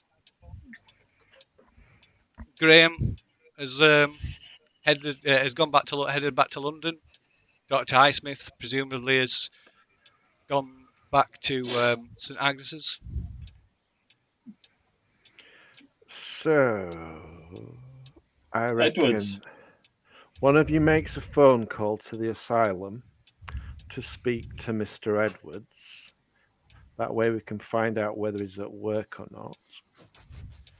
And then Yeah. if he isn't at work, he'll be at home. And we can go and pay him a visit. Yeah, I'll give the asylum a call. Well, how far are we away from where Edwards was living? I mean, we're presuming he's still living there. He could have moved again, so he knows we're onto him, so he probably will have. So, just to refresh my memory of how far Weebly is from Hereford. I think Hereford is about an hour from Hereford. Excuse me. So it's over an hour away from the small Welsh town where he was staying.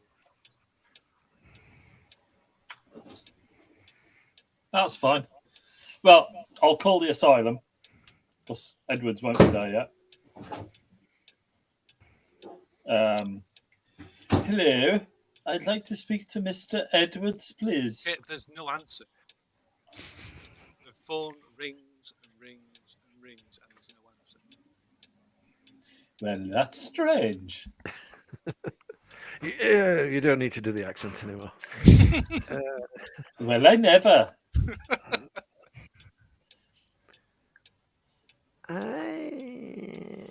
Shall we go? Shall we hoof it and try and get there before Edwards? What, back to his house? No, back to the asylum.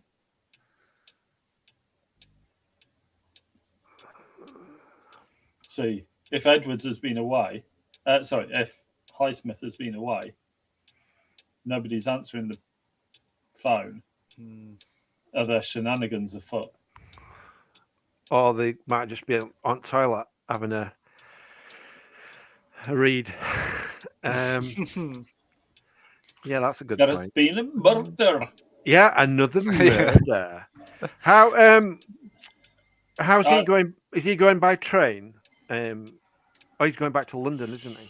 We've got a car, yeah. So let's rag it. Let's go to the asylum. Yeah. See if we can get there before Highsmith. Let's run Highsmith off the road. Yeah. So Highsmith will be going.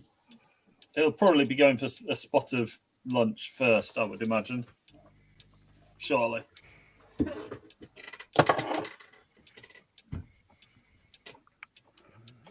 So what's your plan? Hoof it to the asylum. Get there before Highsmith. I'm worried that Edwards is up to something. But that would mean that somebody in the court has contacted him to tell him that he's got to stay where he is, for him to have done something at the asylum. And would he do something straight away? They just might not have answered the phone. Just seems. Yeah, I mean, we're not doing anything else, so we might as well. Yeah. We could And go. then we can always go to Edwards house. It's kind of on the way anyway, I think. Yeah, isn't we could stay in the village overnight or whatever. Yeah. Let's do that then. So yeah, we'll head off to the asylum. So how are you getting to the asylum? Because of course you got to Hereford by train. Oh, did we? Did we not put a car in a suitcase? we Actually, loaded You did, we but loaded the you car might have onto done. the But train. it's Sorry, a it's little only bit a of toy tight one. squeeze. Damn. Well, taxi and don't spare the horses. maybe Dr. Highsmith will give us a lift. His driver was. Yeah. I will steal his car. You do realise nobody's answering your phone, old boy. I don't know then. So we'll have to try and rent a car. I think we've rented a car from here before, haven't we? Hereford. Uh-huh. So yeah, we'll have to rent a car then. Budget rent a car. Do one at the station. Cold hurts. And then asylum bound. So let's have one of you make a luck roll. See. I won't do that. That'll be me then. I'm not making a luck roll. Somebody that's got some. Somebody that's got some. Yeah. Ah. Yeah. That's a regular success. Okay, so you manage. Takes a while to find a car rental firm that actually has cars available. So maybe it takes maybe about an hour. Until you manage to secure a car, and then you set off on your way to Wibley from Hereford. So let's see. It is about an hour drive.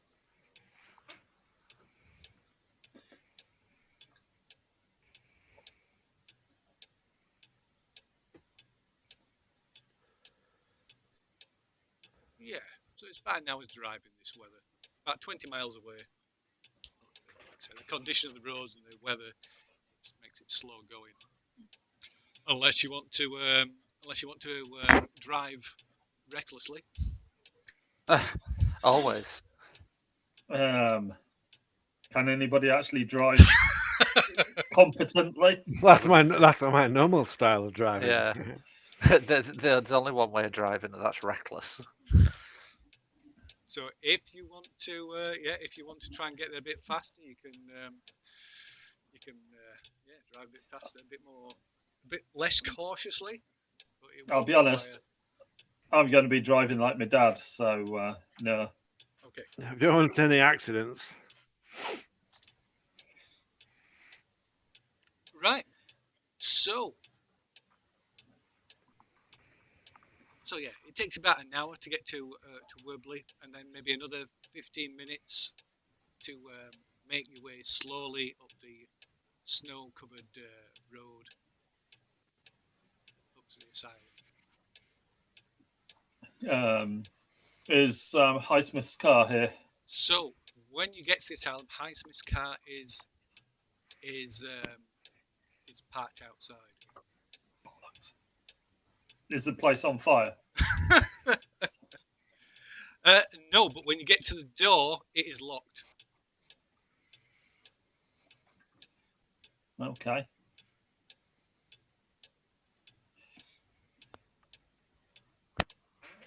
All the doors to the asylum, the doors to the administration building, everything's locked. Any open windows? No, but you can hear Chanting. sound of raised voices, a bit of a commotion. Sounds like there's a bit of a commotion going off inside. Can I have a listen roll? Do I recognise? You can make a listen roll, yeah, why not?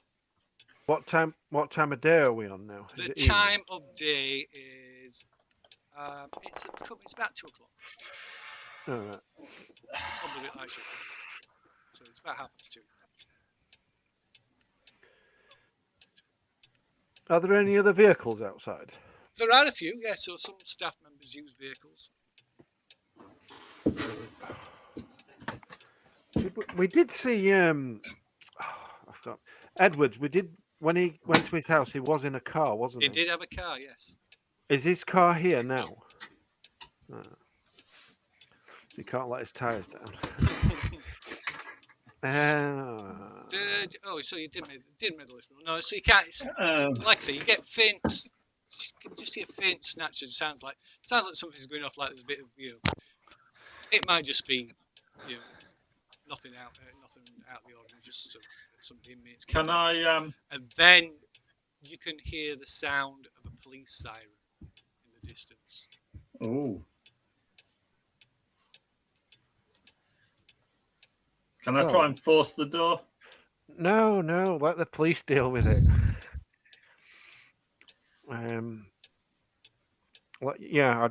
I say we let the police deal with what's going on. So I don't want to get involved with if they're on the rampage. If it's the inmates, the patients. They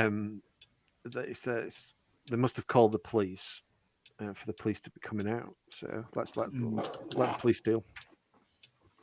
And we know what you're like with doors, trying to force doors. Don't want you to hurt yourself, Gerald.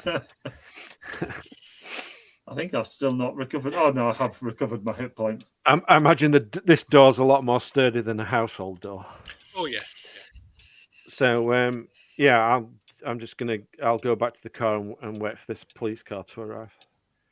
Okay, so it's I know not what long. you're doing. You don't have to wait long before the police car pulls up in front of the asylum. The sirens still blaring. Two officers get out and approach the main doors of the asylum and begin banging on the door, calling out to Dr. Highsmith, telling them it's the police, Dr. Highsmith. And after a few minutes, the door is open just a crack. You can just see Dr. Highsmith, and when he sees the police, he fully opens the door and pushes the police in before closing again. Can we go and give it a couple of minutes and then try the door again? If you want. See if he's locked up behind the police. So yeah, the door's locked.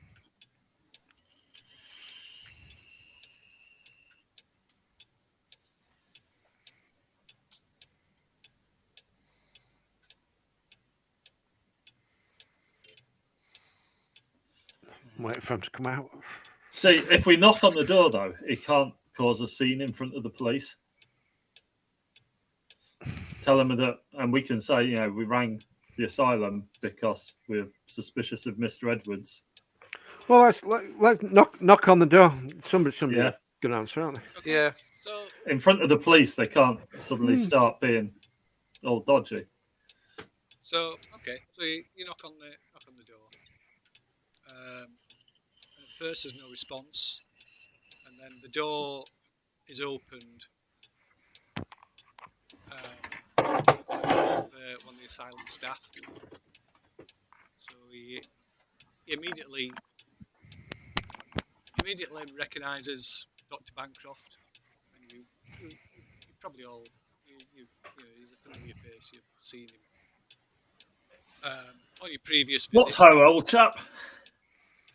Says, gentlemen, I'm afraid now is not a good time. There's been a bit of an incident. Another incident. Same as the last incident. Is everybody okay? Has anybody been injured? What's the incident? Is it similar to the last one? We're here to see Alexander. So it's this guy that you spoke to before when we were like in the staff room, sort of quizzing the staff.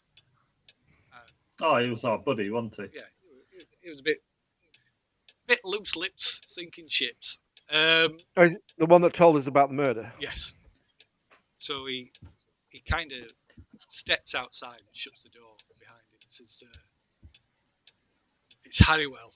He's killed Mr. Roby. Just butchered him." Well, shit. Oh. That's not very good. Oh, I wasn't expecting that. Did not, See, I not was, expect that to How has he killed him? So I thought we don't really know what's happened. There was one of the staff, members of staff, is dead as well. which one? what member of staff?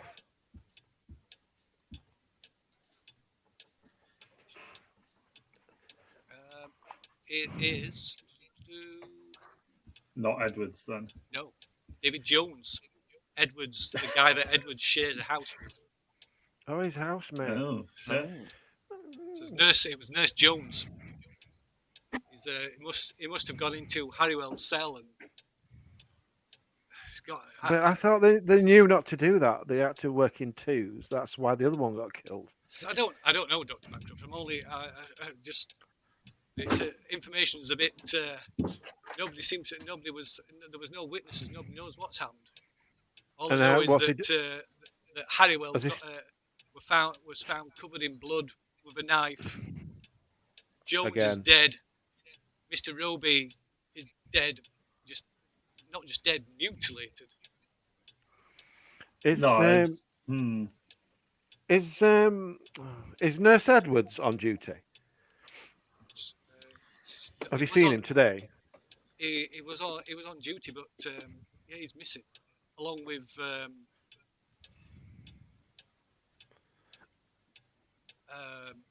two of the staff are missing. There's Edward Evans and Long, Frederick Long. I'm calling him Edwards. He don't know who Edwards is. Evans. Yeah, Evans. Evans. Evans. Edwards? What Yeah. were you on about? Evans. So yeah, Nurse Evans and Long, they're both missing as well. And there's just blood everywhere, like an abattoir. Worse than last time. How's Halliwell? Has he confessed? Other than holding a knife and being covered in blood, has he said anything? I haven't spoken to him. I don't know. I haven't. Dr. Highsmith returned from Hereford and went to see Roby, and that's when they discovered the scene. He'll be having a nervous breakdown, poor guy. Probably wants to see a psychologist. Says, I'm afraid I'm going to have to go back inside. I can't touch you anymore. I shouldn't be talking to you at all. I mean, could you have a word with Dr. Highsmith? Let him know we're here. If there's any way we can help. Maybe, and he goes back inside and closes the door. Oh, right. That's kind of unfortunate, isn't it?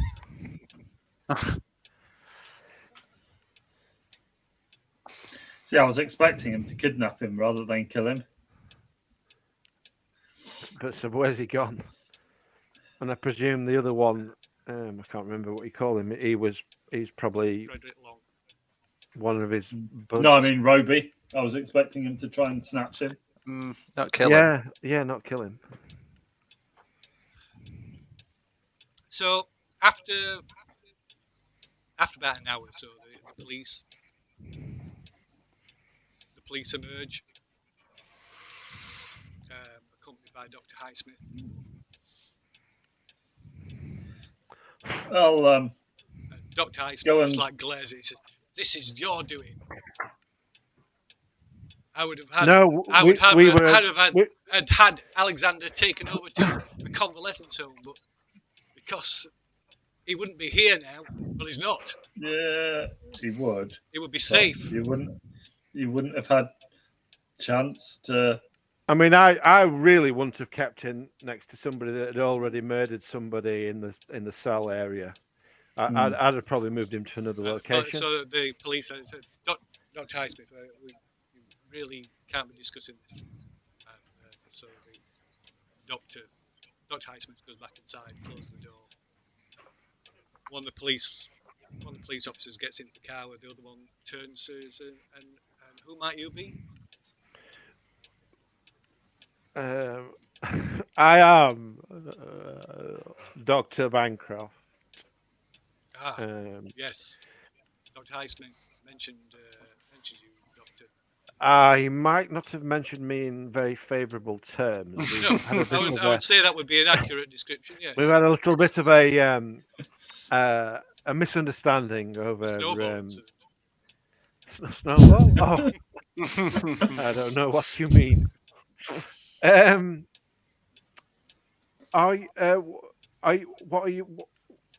What's happening? What's actually happened?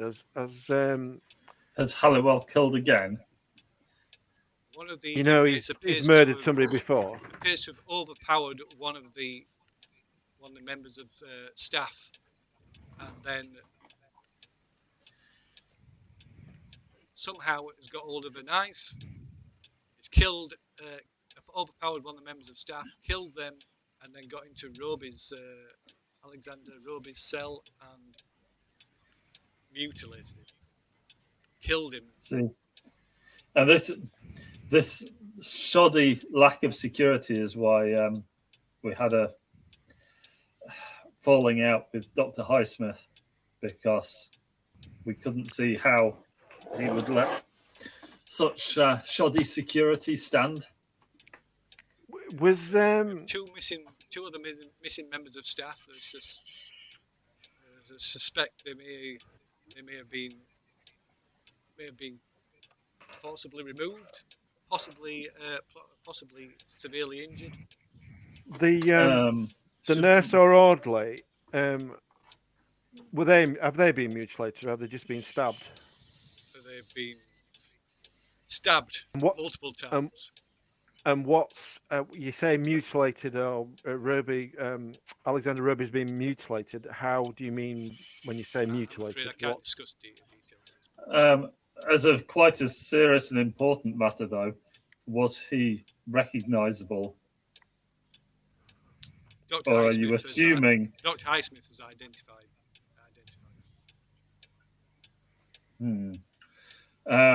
I don't care to disparage the good doctor, especially in a state of shock, but we knew Mr. Roby. Would we be able to give a second opinion? I'm concerned that Mr. Roby may not be the corpse that you think he is. We actually do. We are currently working for his brother. We've just attended a hearing, and Mr. Roby was to be removed to another facility. Judge Judgy McJudge's face. That's the one. Oh yes, that well-known magistrate. Hereford judge. We have had dealings with Mr. Roby. We have spoken to him, and I would like to see the body. And being a medical person, a second opinion, just to make sure he's dead. But I am concerned that if he's been mutilated, as you say, all is maybe not as it seems. I don't think you'd be making an argument from a legal standpoint. So you can make a persuade roll, but you will need a hard success. Persuade. Who's going to be doing it? It's going to be either Mr. Dr. Bancroft or can we give a bonus if there's two of us? So I will allow you a bonus if right. I would say that probably Harry has to take the lead on this. But still hard. Yeah, still a hard success. My persuade is shit, but if you assist, you can give him a bonus dice. I've got 63 persuade. Okay, with a bonus dice. So you can grant Harry a bonus Can I dice. help out with luck? No. Bastard. To be fair, I think that's probably, if you've got decent persuade, I haven't. So well, we say decent. It's going to be halved, isn't it? If it's halved, so it's hard, I get a bonus, so I get 2 rolls. So. If you right click, you can add a bonus dice to your roll. I've just done the +1 thing. I was going to say, let's you just add a bonus dice anyway. Oh, didn't it? 15. Okay. Beautiful. Right. Okay. So I'm not sure Dr. Highsmith will be impressed, but Well, yes, I suppose with it, all- it would another professional eye on the case would be With all due wouldn't help, respect to Dr. wouldn't hurt. Highsmith, Sorry, wouldn't help. this is now 3 people who have died in 2 separate incidents directly. Yes, in we're this aware of the other incident. and I'm a criminal psychologist, so maybe that's another reason why they should let me have Right. So a go. Have a look. It's not let me star my skill. was it not? No. Let me have a look. It's maybe it's not set to. It should do. So it's an XP game. we've got a mutilated Roby and a stabbed. I suspect that the other orderly is just as stabby McStabbed. So Yeah, it's This stabbed. is the whole mutilated is what makes me wonder how recognisable he actually is beyond it was in Roby's cell. Yeah, the other guy that's missing is actually the body. Yeah, That's been mutilated, and Edwards and Roby have fucked off. it's Disappeared on a runner. Yeah. Well, that's going to be interesting. Where the fuck have they gone? And then we're all in deep doo-doo if our mysterious friend is right. right. So the officer that you've been speaking to, he informs his colleague what's going off, and after some back and forth with Dr. Highsmith, you finally find yourselves escorted through the asylum to the location of Alexander's cell, which of course is next to Herrywell's. And as you're walking down the corridor, you can see the corridor is just awash with blood. There's blood all over the floor, just a massive pool of blood all over the floor, up the walls. And the officers, you might want to brace yourself. So it gives you a moment, and then shows you to Alexander's cell. Aren't there any footprints leading away? There probably will be. Maybe. Well, I suppose there'll be other fucking orderlies will run Yeah, through it. yeah. won't they? There's footprints There'll everywhere. be Yeah, blood everywhere. yeah. so. There's footprints everywhere. Mm. Because they've been tracking through it. They've had to track through it to get to the Police have probably trod in it. Yeah. Typical. Yeah. Yeah, Competent police. So the officer shows you into Roby's cell, and again, there's Roby's body is like sprawled on the floor. There's multiple stab wounds to his chest and abdomen, and very little remains of it, like his upper torso, his neck, and his face are in ribbons. Is it definitely Roby? It looks like Roby. From what you can, there's very little identifiable parts of his face left. You can see his blonde hair. You can see one blue eye. Is wearing Roby's. He's got an inmate's uniform on with Roby's with his name badge on. Looks the same height. It looks like Roby. Was And we you met can all make a sanity check because of the state of the body. we met Just Bear what I in wanted to mind, make. Harry is still suffering with underlying insanity. If he loses any sanity, he will have a bout of madness. we met We met this person, did we not? Which person? Sorry. The other orderly. Yeah, the other orderly. This is No. the one that's missing. It's the guy that's. Oh no, he's the one that's been stabbed outside the Harry Wells cell, isn't he? It's Had not we the one that's met- been mutilated. Had we met the other one that was missing? No. Long. No. You don't recall the name. You might have done, but you don't. The name isn't familiar to you. Oh, hang on. Oh no. Well, we'll know. They'll know if he was blonde. So Yeah. which it probably was. Oh dear, Charles has failed. Yes, heavily. I'll see if I can give you some moral support and fail. So that is a D3 sanity loss for Charles. Oops. And an involuntary reaction of your own design. Blah! Yeah, probably. Throw up on the evidence. So it's just 1 Yeah, I point. throw up. Yeah. Oh, I'm all right. I've seen worse. Wow. Than this. God damn it.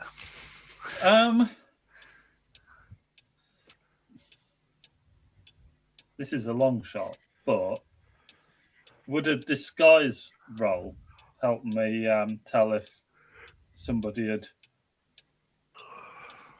dressed the corpse up?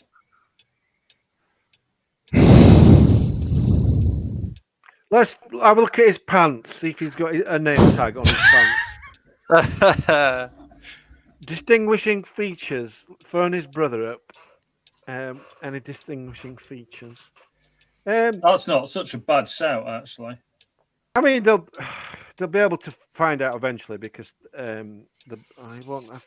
he's probably been fingerprinted when he maybe originally confessed. Sorry, I got the names mixed up. So it's Frederick Long, who is the orderly that's been murdered, and it's Evans and Jones that are missing. So it's Evans and his housemate. flatmate. I do apologise. So if it's Jones who we did meet, was Jones blonde? He was. All right. So there's no. Was he also blue-eyed and about the same height? Could this be? Can I have like an intelligence roll or something to go? Could this actually be Jones? You've only met him briefly once, so you can make an idea roll, but it's going to have to be a hard one.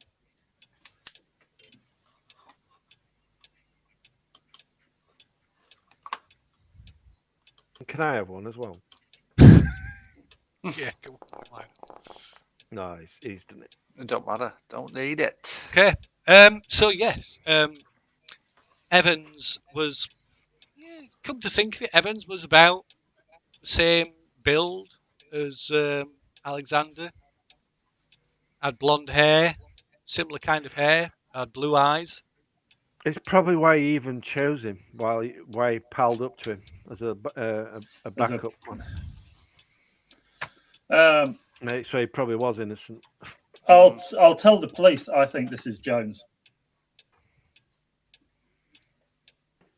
I'll agree and say we both met him. We don't think this isn't Alexander. I'm not sure that this is Alexander. I think this is Jones. Well, there'll be an autopsy and an inquiry with the coroner, of course, in the next few days. So perhaps if you were to remain in the area. Absolutely, and seeing as this is now possibly a kidnapping, I think it would be good to be sure. Well, we've no evidence of that. There's people missing. Mr. Evans is missing. And yeah, but your murder suspect isn't the person that's kidnapped him, is it? Because he's still here. So that. Well, this is the point. So we believe there may be another individual. Could I talk to Halliwell? Yeah.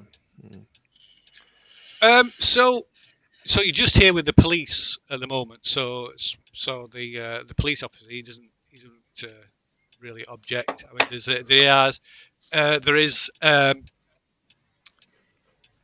there are a couple of orderlies posted outside Harrywell's cell door. Is he? Well, I'm not going to cell. I don't want to get abused. Have they put a jacket on him? Is he in a straight jacket? Yeah. So yeah, you go looking through the window through the people. Yeah, Harrywell's in a straight jacket and fastened to his bed, or rather fastened to the wall. He's in a straight jacket and secured to the wall as well by his straight jacket. It's Harrywell, isn't it? Yeah, or is Harrywell. It Harrywell. Harrywell. So through the slot in the door, Harrywell was who did the devil do this? I think that's what he called him before, wasn't it? The devil. Did the devil murder these people? It wasn't you, was it? So Harrywell just kind of starts looking around while who's speaking? Is it the teacher? Yes, it's the Did the teacher free you? The teacher let you out? The teacher's dead. The teacher is dead. You can't be the teacher. The teacher's dead. The teacher is dead. He just bursts into tears. Who killed the teacher? Was it the devil? Just sobbing. Blow your whistle. So it is a little bit hard to communicate with him through this tiny little peephole in the door. Well, he's used to people communicating him through a hole in the wall, so I ain't going in his room, Phil. So it's securely strapped up. I'm sure he is, but he still managed to kill 2 people apparently. So he was so somehow he was released again. So but yeah, you know from a professional standpoint that to have any meaningful communication with him, you're not going to be able to do it through this spy hole. So it's quite a while back, but the teacher we didn't work out whether the teacher was Roby or the teacher Edwards was the teacher to Roby. But I think that the teacher is Roby. It's probably Roby. And he thinks it's Roby. He thinks Roby's dead. And the reason he thinks he's dead is because I don't think he's not killed him, but he's seen the bodies, hasn't he? Because he's covered in blood. Yes. So the officer says, "Do you want to speak to him?" The orderly's going to come you into the cell if you wish. As long as he's restrained. The orderly tells you, yes, Doctor Bancroft. Yeah, I can assure you, he's been restrained, and they kind of sort of give you a knowing look. You can sit on him while I talk. Yeah. To him. But if you're worried, sir, we'll of course we'll accompany you into the room. I want you to keep a hold of him. Well, he's chained to the wall. He's chained to the wall, sir. But we can check his restraints before. Sometimes these patients don't know their own strength. They open the cell and go in and double check his restraints, triple check his restraints, and then sort of stand. Have you found the murder weapon? He was holding a knife. So there's a knife in the room. A knife.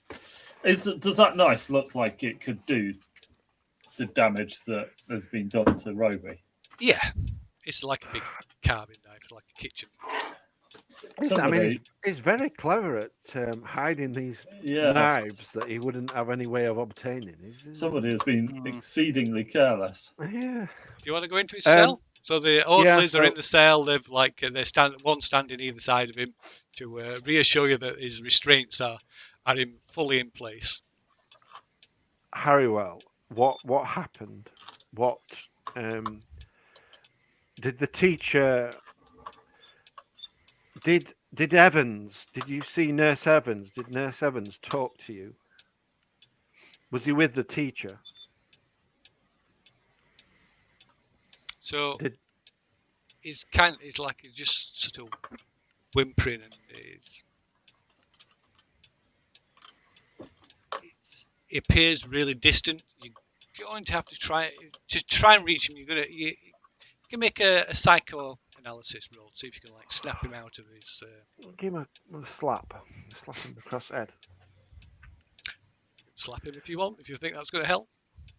Backup plan. Where's my character sheet gone? One of my best skills, so I'm going to fail miserably. 71%. So I got 30. Hard success, regular success.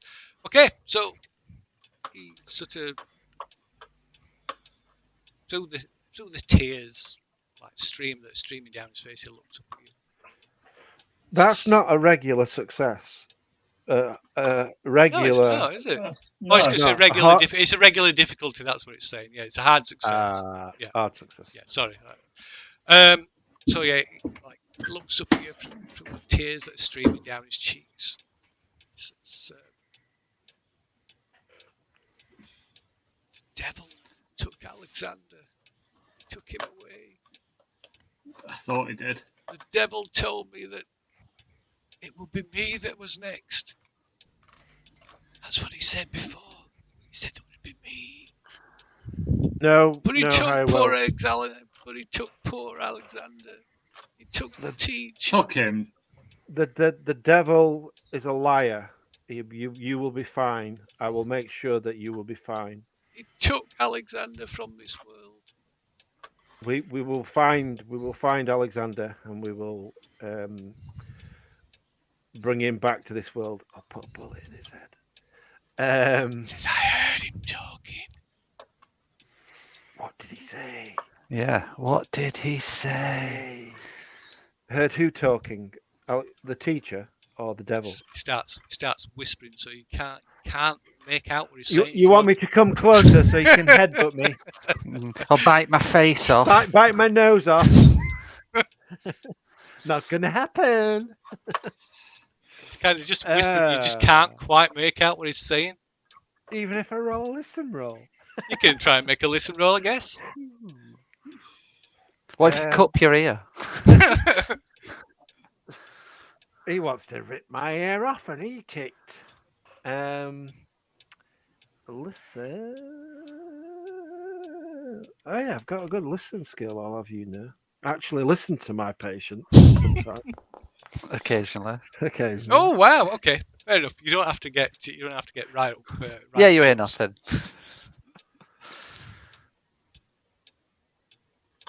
So he says, the devil was talking to Alexander. He asked him how long it would be.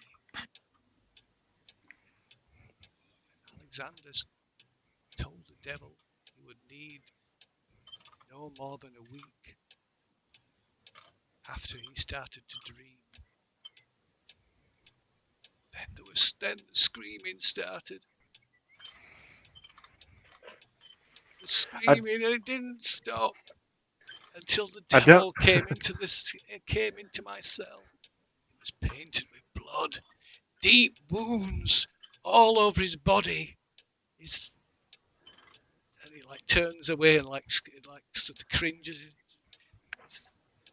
His insides were hanging out of his body, and he didn't care. He just laughed, and then he threw one of his hands at me. Leant in, and that's when he leant in. Took off my jacket. And he said, 7 days for his work, Lucius. 7 days. Then 5 days for mine. Is that his first name, Lucius? Yeah. Harrywell's first. Yeah. I don't suppose he said where they were going. And then he just starts sobbing, and you can't get anything more from it. So I will. I don't know if the police are within earshot or if they're Yeah, still they're around. just but outside. The police officer's just I outside. will repeat everything what he's just told me, apart from that the guy came in with his intestines hanging out when I mentioned that. So, yeah, that's what I've just got out of that gentleman. I don't believe he's responsible for the murders. I just don't know how he would have gained access to a knife. I think our friend Nurse Evans, who I had my suspicions about before, has taken off with Alexander Roby. That body in the other cell is not Well, Alexander Doctor, Roby. we'll be more than happy to take your statement as part of the investigation. As I say, if you make, I presume there's an officer coming, like an inspector or somebody. This is a murder. there will be some more of our colleagues coming up to the asylum. Yes. So I mean, well, I'll wait around for. I think an officer. I think it's time you left now, actually, sir. Well, we'll wait outside then for when an officer arrives. That's okay, isn't it? Well, you can, but I'm not sure what else you're hoping to achieve, sir. I just want what I've said to go to your superior. And it will, sir. We will be, as I say, as part of the investigation, we'll be taking a statement. But this isn't the time, or the place. If you'd like to say, like I say, if you like to make yourself available, we'll call you down to. If you give me your details, we'll call you into the station as our earliest opportunity. We'll be say we'll be staying at that inn where we stayed before. If we're going to stay in the town. Yeah.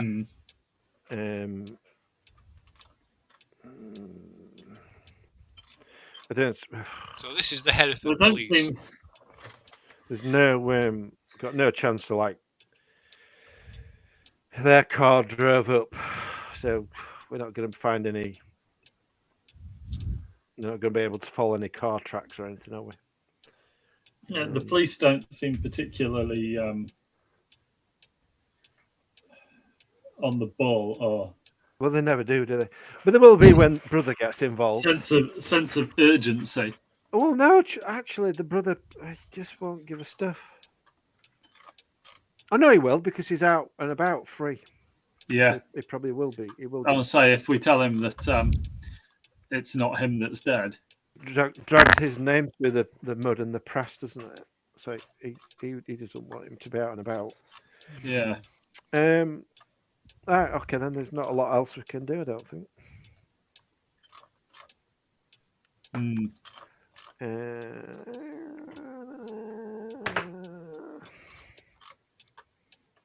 What's Dr. Highsmith doing? So Dr. Highsmith doesn't. He just avoids you. Doesn't even interact with you. Oh, I feel sorry for him. Ruined his life. Ruined his like pet project. His establishment is literally in tatters. Literally. It's a bloody mess. Right. So yeah, before you leave, like I said, the officer takes details where you staying, presumably staying in the staying in the same hotel that you were in Hereford.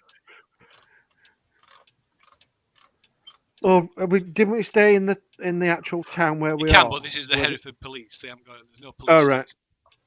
Oh, is there not? No. Okay then. So yeah, it's probably better off going back to Hereford then, aren't we? So plus, that's where the car's from. Yes. Yeah, you don't get one arrested for stealing a hire car. They might want the car back. Yeah. We best not take it to London. So yeah, he takes your details and tells you that they'll be in touch, probably within the next 24 hours. I've got an idea. Let's go to the house that he was sharing with Jones. Yeah, because he's not going to be there, is he? So yeah. We need to go in that house, you need to break your shoulder and see if you can find anything in the house Okay. as a clue to where they might be going. The name of that place. What's the name of that place? Did I write it down? Not that it's Chudley. It's not Chudley. It's Why would you? You know, my mum and dad live in Chudley. is that a real place? Yeah, and it's one that you chose, and it's in the West Country. Oh wow. Do they know where Nug's farm is? I was just pondering whether I should drop him a message and go. Have you ever been to Nug's farm? And do they know somebody called Atkins?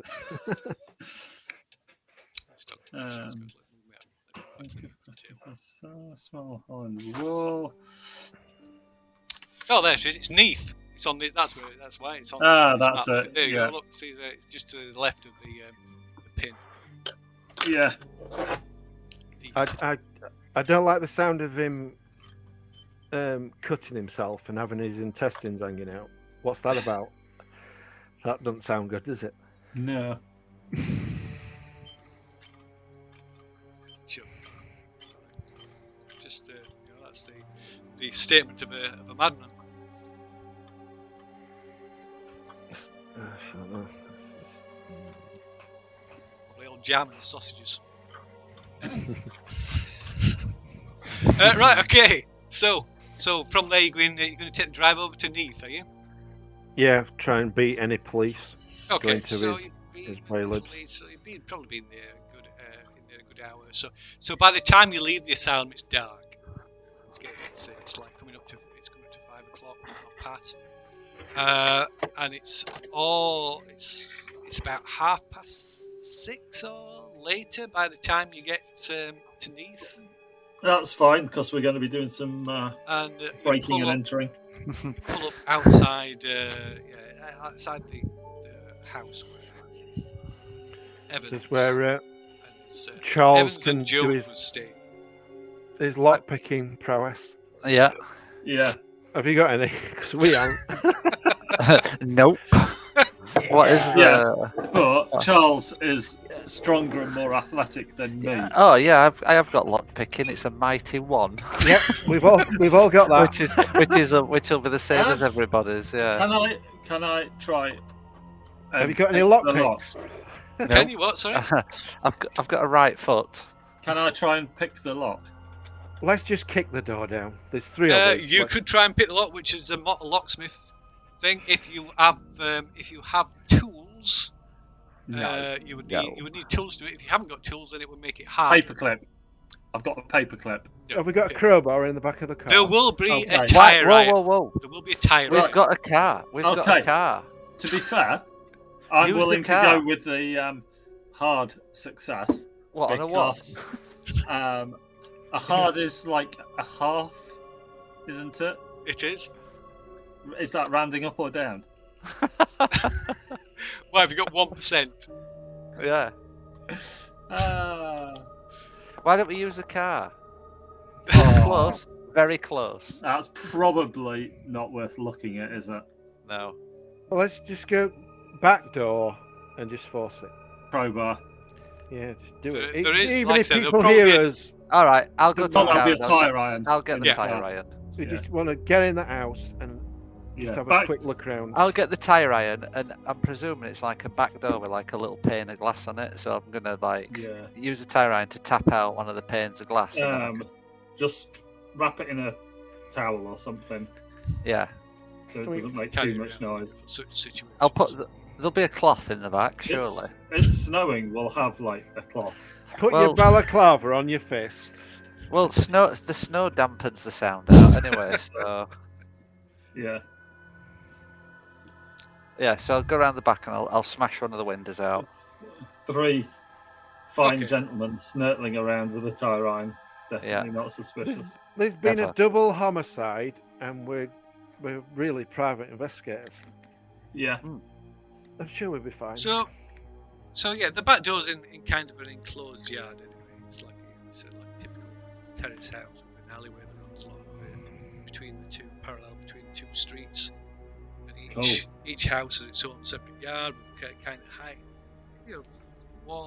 quite high walls separating each one. So probably quite obscured, and it's pitch black. And Bish bash bosh. Straight in. okay, so yeah, it might be a bit of a bungled attempt, but yeah, It's almost certainly a slightly bungled attempt as well. But yeah, you managed to get inside the house without alerting the neighbours. So we just want to have a quick scootle about, see if we can work out what room Edwards was sleeping in. See Is if it the one with all the pentagrams? Yeah. See if he's scratched anything into the walls or floor or. And does it look like somebody's left, or does it look like somebody's just left for work? Okay, so once you're inside, have a look around, and the house is laid out like two kind of like two bed, essentially like two bed sits, or what would the equivalent of bed sits with like a shared living space, sort of a sitting room and a shared kitchen. But each then Is there a line across the floor of the sitting room? well, then upstairs it's divided into two halves, so there's like there's a bedroom on each side, each with its own bathroom. So the house is quite sparse. It's there's not much furniture, but that's to be expected with this kind of sort of cheap rented housing anyway. So one of the bedrooms, it still looks occupied. The one across the hall, the door is locked. Was locked. I think you meant to say. Yeah, but if you want to break it up, you can break it up. Forced to open Yeah, let's leave it. Tie It's clearly private. Okay, so go home. Leave it then. Yeah. Go home, open up the shop. Cup of tea. And live a quiet life. Yeah. And then the world ends on Tuesday. Yeah. You still got that dance performance. Yeah, exactly. Yeah, I've got important things to do. Call up Charles with his tire iron. Okay, so it doesn't take much effort to. The door's quite flimsy, so it doesn't take much effort to force it open. So upon entering this room, flick on the light switch, and it's clear this somebody has left in a hurry. Like drawers are pulled open, and been all the contents of the drawers and the wardrobe is open, is empty. Although you can see there's like a set of clothes that's fallen to the floor near the wardrobe. So what do you do? There's a bed. So like I said, there's a bed in the room. There's a chest, like a chest of drawers, like all the drawers are pulled open. There's a wardrobe with the doors partially open. A set of clothes that is like on a hanger has fallen to the floor, and there's a door that leads into a small bathroom. These clothes, are they like orderly's uniform? No, they're kind of everyday clothes. Oh, right, okay. Do they have a name? It's like a cheap kind of. Well, no. In fact, it's not a cheap. It's quite an expensive-looking suit. I'll have a look in the bathroom. Somebody have a look at the chest of drawers. Yeah, I'll have a look at the chest of drawers. Rip all the drawers out. Okay. So yeah, this the suit's quite expensive looking. Oh, you've got a new suit, Joe. Yeah. Does it look about the right size for our friend Evans? Well, a guess, possibly. I mean, it's hard to tell. Somebody upper middle class.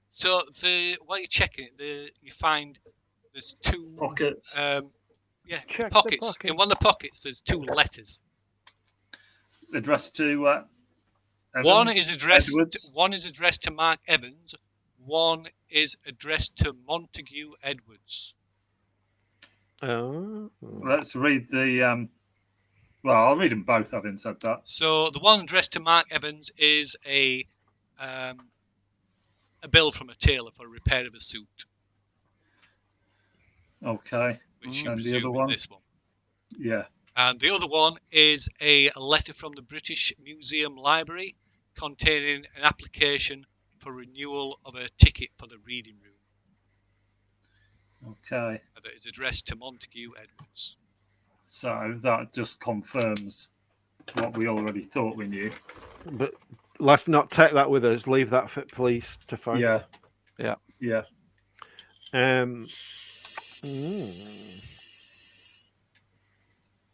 So chest of drawers. Anything in there? Yeah. So who was it who was doing that? It's Charles. I'll was have a it? rummage So through you there. can make a spot hidden, Charles. Ooh. And Harry, you were going in the bathroom. Did you say you were going in the bathroom? Yeah, I need a wee. Okay. Yeah, I'm looking at bathroom. Okay. Right. Cha-ching. So.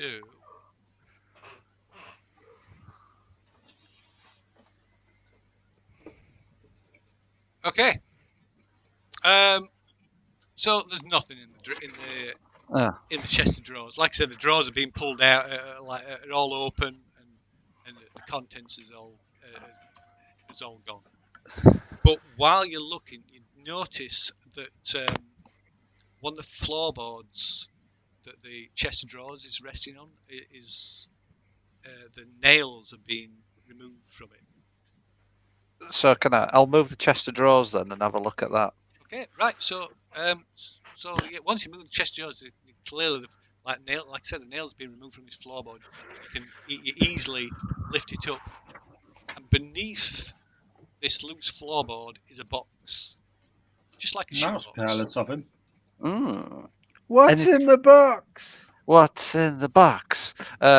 Nothing else in there that I can see other than a box. No, just like this, like a battered shoebox. Well, guess what we'll take out then? Okay. So meanwhile, in the bathroom, again everything's gone. There's a small like medicine cabinet on the wall. There's a grotty looking sink.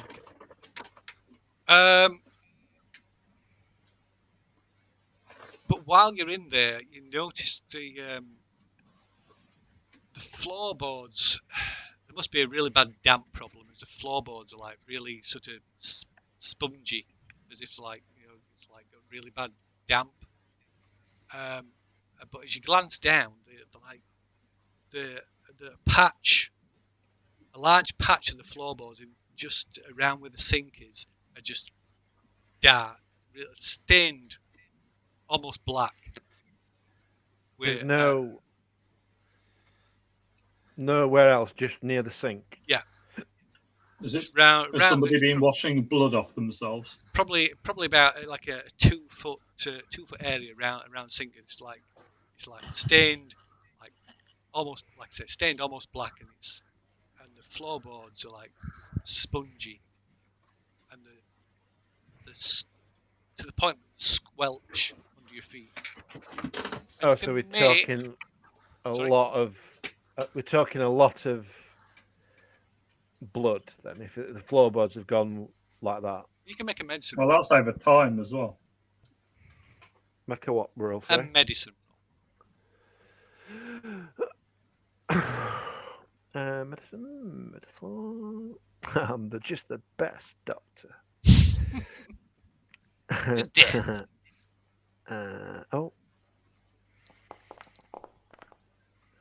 Ooh, get that look spent. Yeah, even if we spend it. Oh yeah, I don't think you've got enough, have you? It don't do it now. No. What have I got? That was me thinking you were a doctor. Well, I'm a psychologist, aren't I? I'm a alienist. I'm not really a doctor. So it is blood. Like bend down and put your finger to it. It comes away, and it's definitely blood. Lots of blood. I mean, we can presume he likes cutting himself then.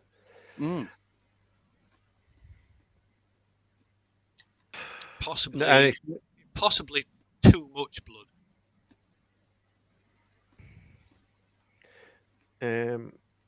yeah, well, I'll point that out to them too. Or he's been covered in blood from killing somebody. I don't know. He said that Harrywell said he'd come in and he cut himself and his intestines were hanging out. Maybe he does that on a regular basis. Maybe it's his special then- trick. And then fixes himself up. Yeah. Yeah, it's like I'd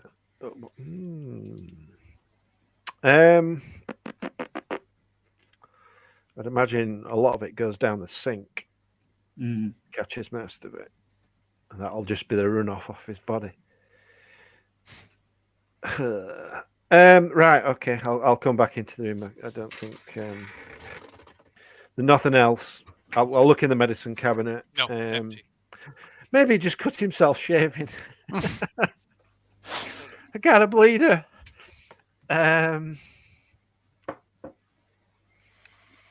So what's in the shoebox?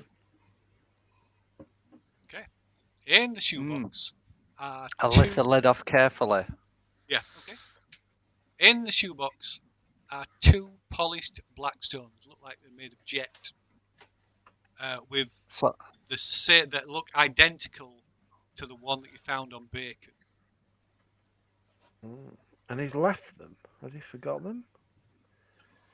They're both... Are they identical? Like Yeah. same size? Yeah, I mean they're not exactly identical because they're like they're actual stones, so they're not. Yeah. What are they like? Like About a couple of inches across. right? Okay. There's also a metal bowl in there. It looks like it's made of copper. I mean, I'm sure you know metallurgy. Yeah. It looks like it's made of copper. It's like a shallow bowl, and it's engraved with a series of strange-looking symbols.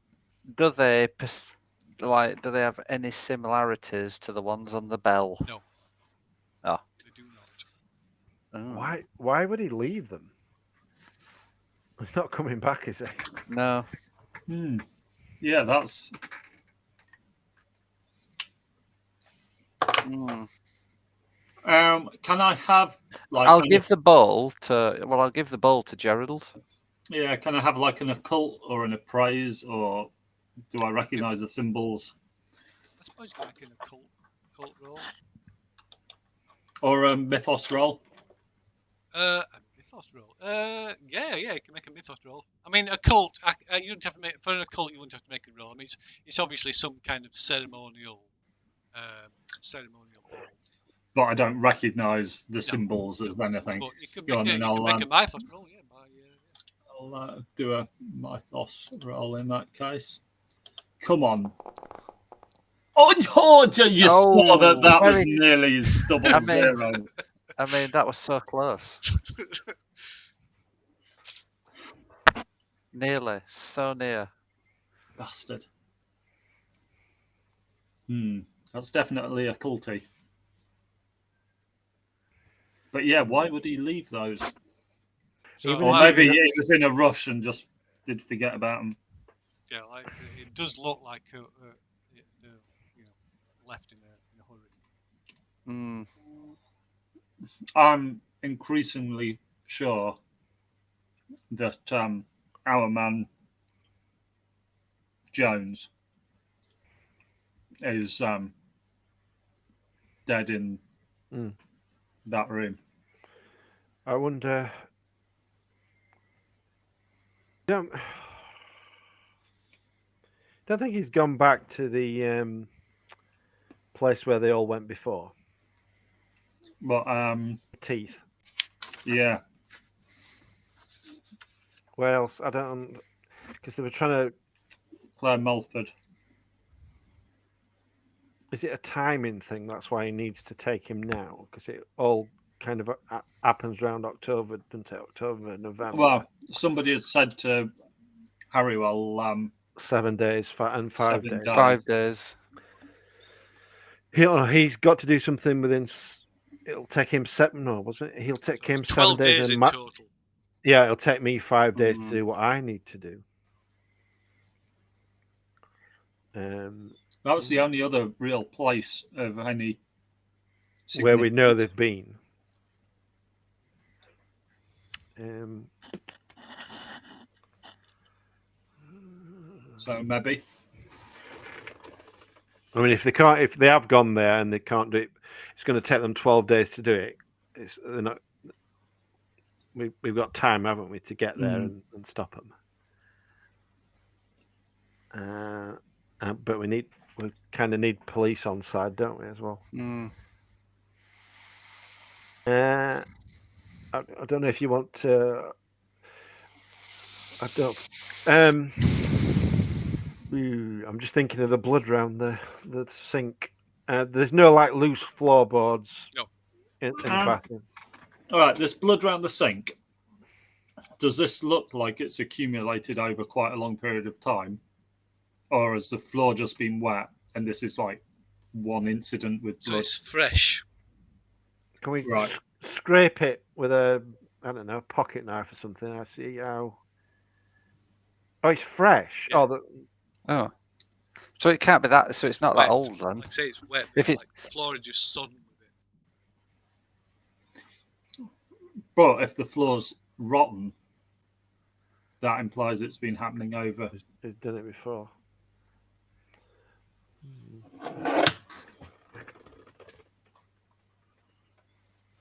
See, I'd love to get the police here, but I don't think we can bring them up and go, we've just broken into this house. Out. Yeah, but they're gonna come here, aren't they? Because they'll come here eventually. That's why we need to. But the fact that somebody's broken in is going to muddy the water a bit.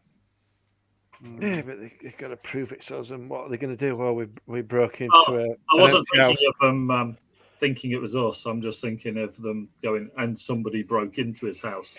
We're looking for a kidnapper and a murderer. So I'm sure we're not doing anything seriously wrong. So yeah, let's go.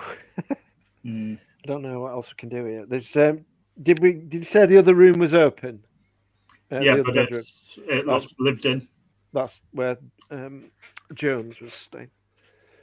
Which is why I think he's legged it and cleared all his stuff out. That's not the sign of somebody. If the other room's lived in and all this stuff's there. Yeah.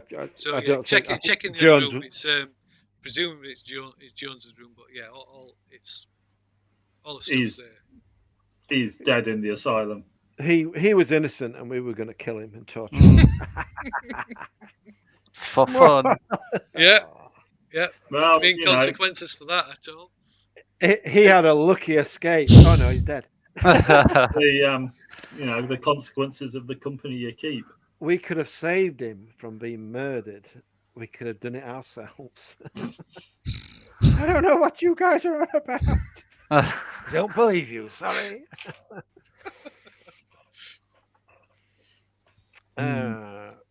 So we need to go, don't we?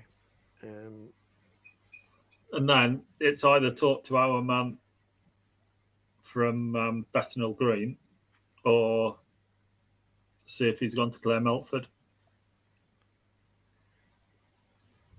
Yes. Did the inn / hotel at Clare Melford have a telephone? Yes. Yeah, I would because imagine. I'm sure we used it. Yeah, so they did. They phoned you. We need to just give them a call and ask if they've got any rooms available. Yeah, or to let us know if Lado turns up. No, without them knowing. We know how many rooms they've got because we've been there. Yep. We can ask them if we can book 4 rooms, and if they go, oh no, soz, 2 of them are being used or one of them's being used. They might not even say it. Then that's obviously something untoward going off. They won't have actually have customers. Damn it! They've got customers booked into a hotel room. They can only be up to something nefarious. We had written them all off as cultists, hadn't we? The entire religion. Yeah. They'll probably be staying in the church crypt in the cult's headquarters. Probably, yeah. Mm. And there's also an empty farm with a missing farmer where they could stay. Yeah. So, yeah, we'll leave. I'll I'll contact. Give it time for Graham to have got back to London and phone him and let him know what's happened. With regards what?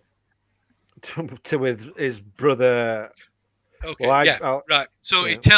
speaking to Graham, you I said that the police think he's been murdered, but I'm pretty sure you learn not. that he's already been contacted by the police. We don't think we don't think the body's him. Yeah, and he's going to be returning to Hereford in the morning to identify the body.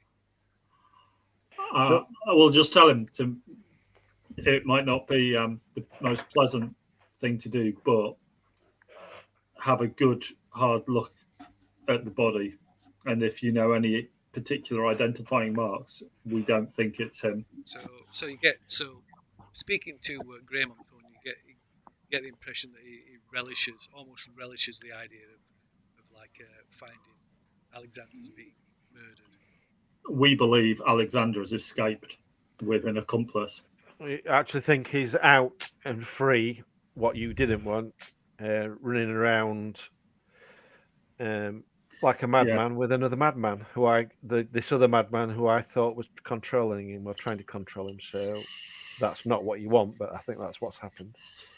So yeah, pay very close attention to the body.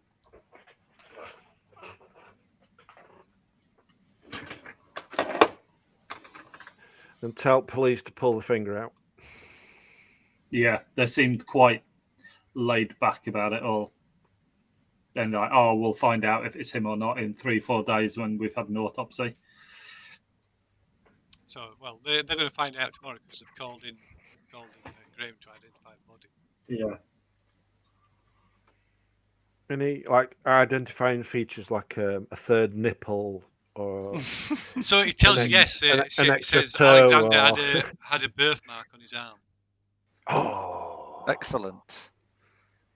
Or make sure if the birthmark just happens to have been removed, yeah, that would be incredibly suspicious.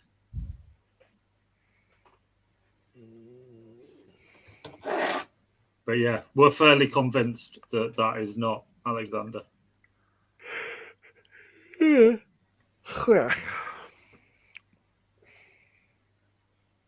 And then we just have to find out where they've gone. Okay. So you're returning to taking the drive back to Hereford to return to your hotel? Yeah, and then I guess return to London. Or are the police wanting us to stay? Yeah, you've been requested to, or at least if you return to London, then you should inform them. Otherwise, actually, we probably might as well stay and meet Graham just to make sure he does a proper job of. If he can identify the body as not being his brother, then yeah. So of course you'll not be privy to that. You'll not be invited to that. No, we can talk to him after that. So yeah. So we'll tell him where we're staying. Yeah, police know where we're staying. Because he gave you got your rooms, didn't he? Oh, that's all right. He can come and see us. And police may want to see us, but we know nothing about a house being broken into. No. So the next day, which is December the 1st, you get. I'll open my advent calendar. Around about midday. It's a sheep. Around about midday, you get a phone call from Graham Roby telling you, he says, I've just left the morgue, and I thought you'd want to know that your suspicions were correct. That is not Alexander. Told you. It's apparently they've been able to confirm that it is long, nurse, No, one of the staff Um, members, a nurse called David Jones. David Jones. Yeah, Edward's housemate. So, well, police will contact us anyway, but they need to know that our suspicions were of Evans actually being called somebody called Edwards, Edwards. who was one of Alexander's So old. later Graham tells you that he will be returning to London. So obviously he's got he's a high-ranking banker, so so he'll be returning to He's London needed. today. Of course, later that day, you were contacted by the police and called into the Hereford police station where the police take your statements. Engage smug mode. Smug mode engaged. Smug mode active. In your face. Okay, so they take your statements each individually, but you get the impression that they're still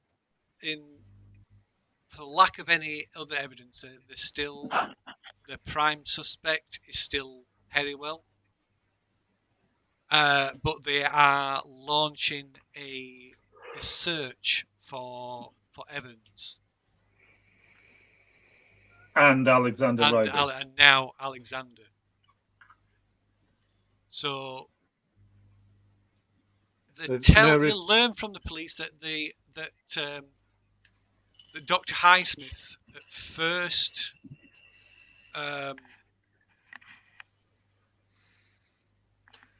gave Evans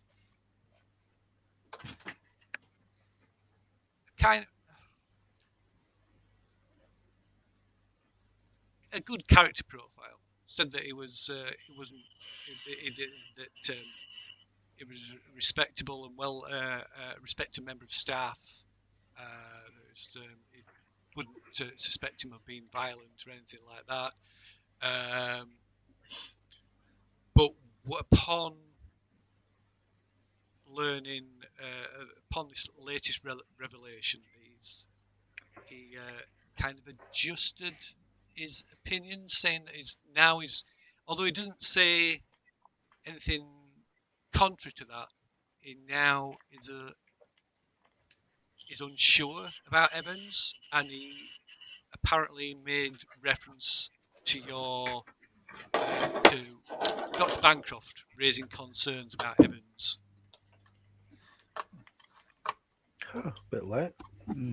But I'll tell the police that we also have our suspicions that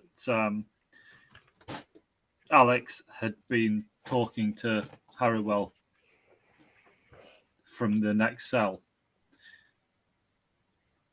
and seeking to get into his head. Yeah, like I said, So we think Alex may well have actually, and if they want Harrowell to be the killer, that's fine. But we think that Alex talked him into it. okay. If that's the way that's the way they want to go without any demons and Well, they don't say or Evans was and talking Evans was whole... Evans was complicit in it. Yeah, so Evans was allowing it to happen. They don't give any indication of what beyond the fact that Herrywell is still the prime suspect, because at least the initial evidence points to him. He's got a weapon. Is on the scene at the scene of the crime and all that kind of stuff. But beyond that, they don't divulge anything about the direction of their investigations. They are looking for the car. They've started to mount a search for Evans and for Alexander, and also the possibility of a third individual that because they're unsure as to if a third unknown individual is involved in abducting Evans and Alexander. They've not ruled that out. That's not been ruled out as a possibility. So they are conducting searches of the surrounding countryside. That'll be taking place over the next few days. To the point, you are even invited to take part if you so wish.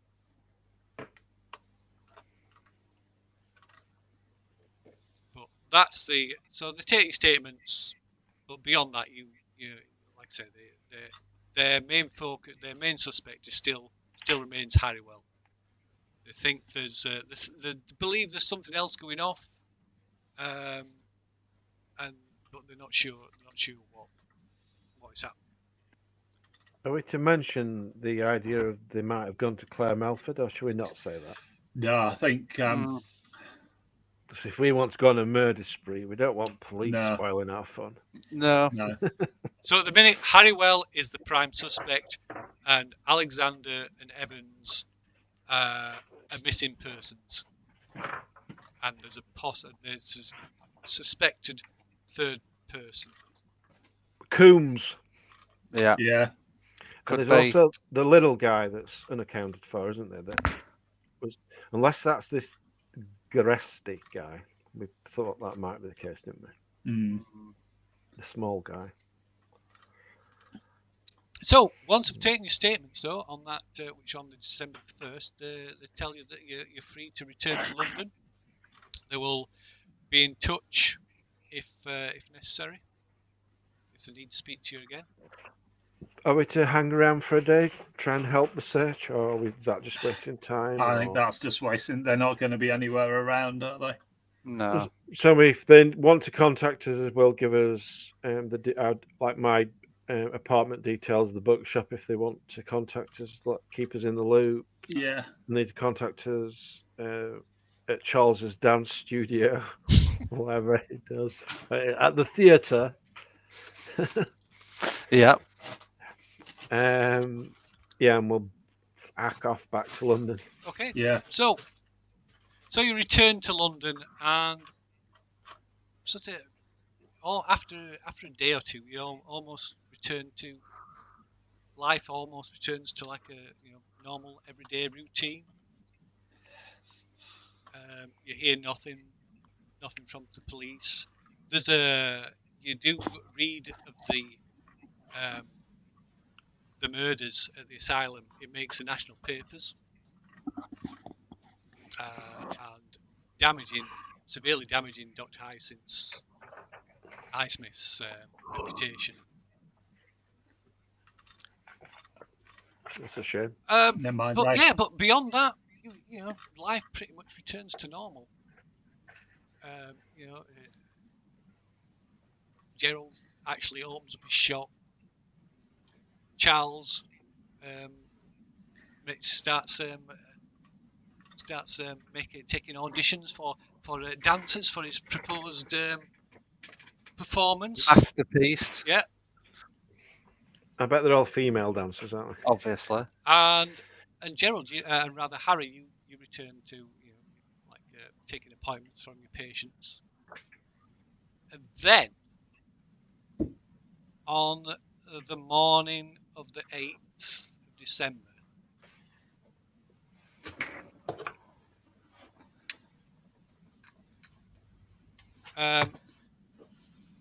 Gerald, you're picking up your post, and there's a couple of periodicals drop through the letterbox along with the usual bills and reminders.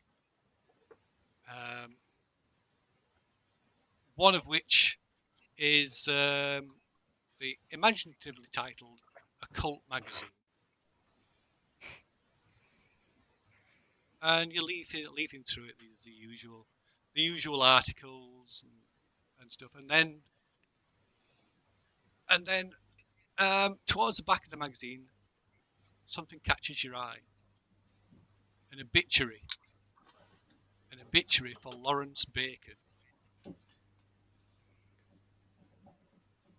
Mm.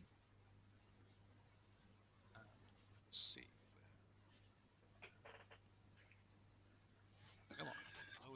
Found with a hole in the head. Found with a missing head. Top part of his head was missing. You know. Cause of death unknown. There you go. Mr. Lawrence Bacon, 1869 to 1928. Lawrence Bacon, a resident of Holloway, North London, died a few weeks ago. Mr. Bacon had been a dealer in such rare books as tended to address the occult, philosophy, theology, and religion. And you, the reader, may have had dealings with him in his place of business on Liverpool Road, despite the tendency for the seller to observe rigorous entry conditions.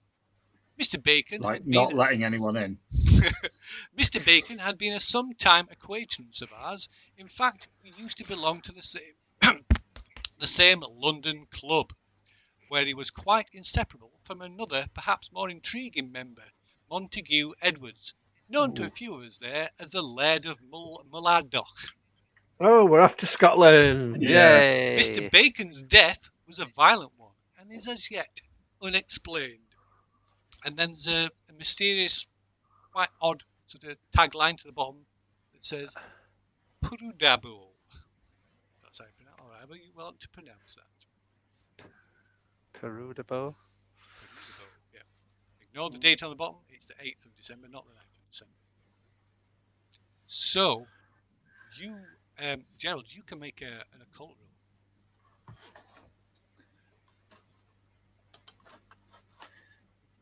Occult. Come on.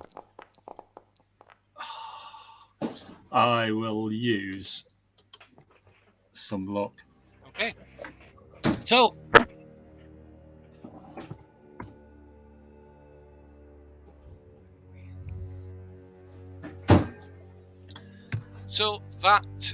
the name, that tagline, it's Latin. And I don't know if you're familiar with Latin, but regardless, whether you're familiar with Latin or if you have to flick through some of the volumes on your bookshelves. No, I have 35% in Oh, Latin. excellent. In which case, you immediately, so you know that Perduruba, yeah, well, I'm not going to pronounce it. That's easy for you to say. It means I will last through. But it's also, you see, it's familiar to you as well. You're pretty sure it was a name.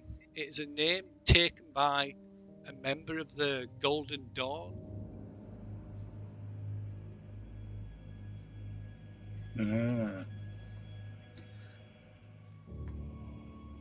That presumably is a writer or a contributor To the occult magazine. Yeah.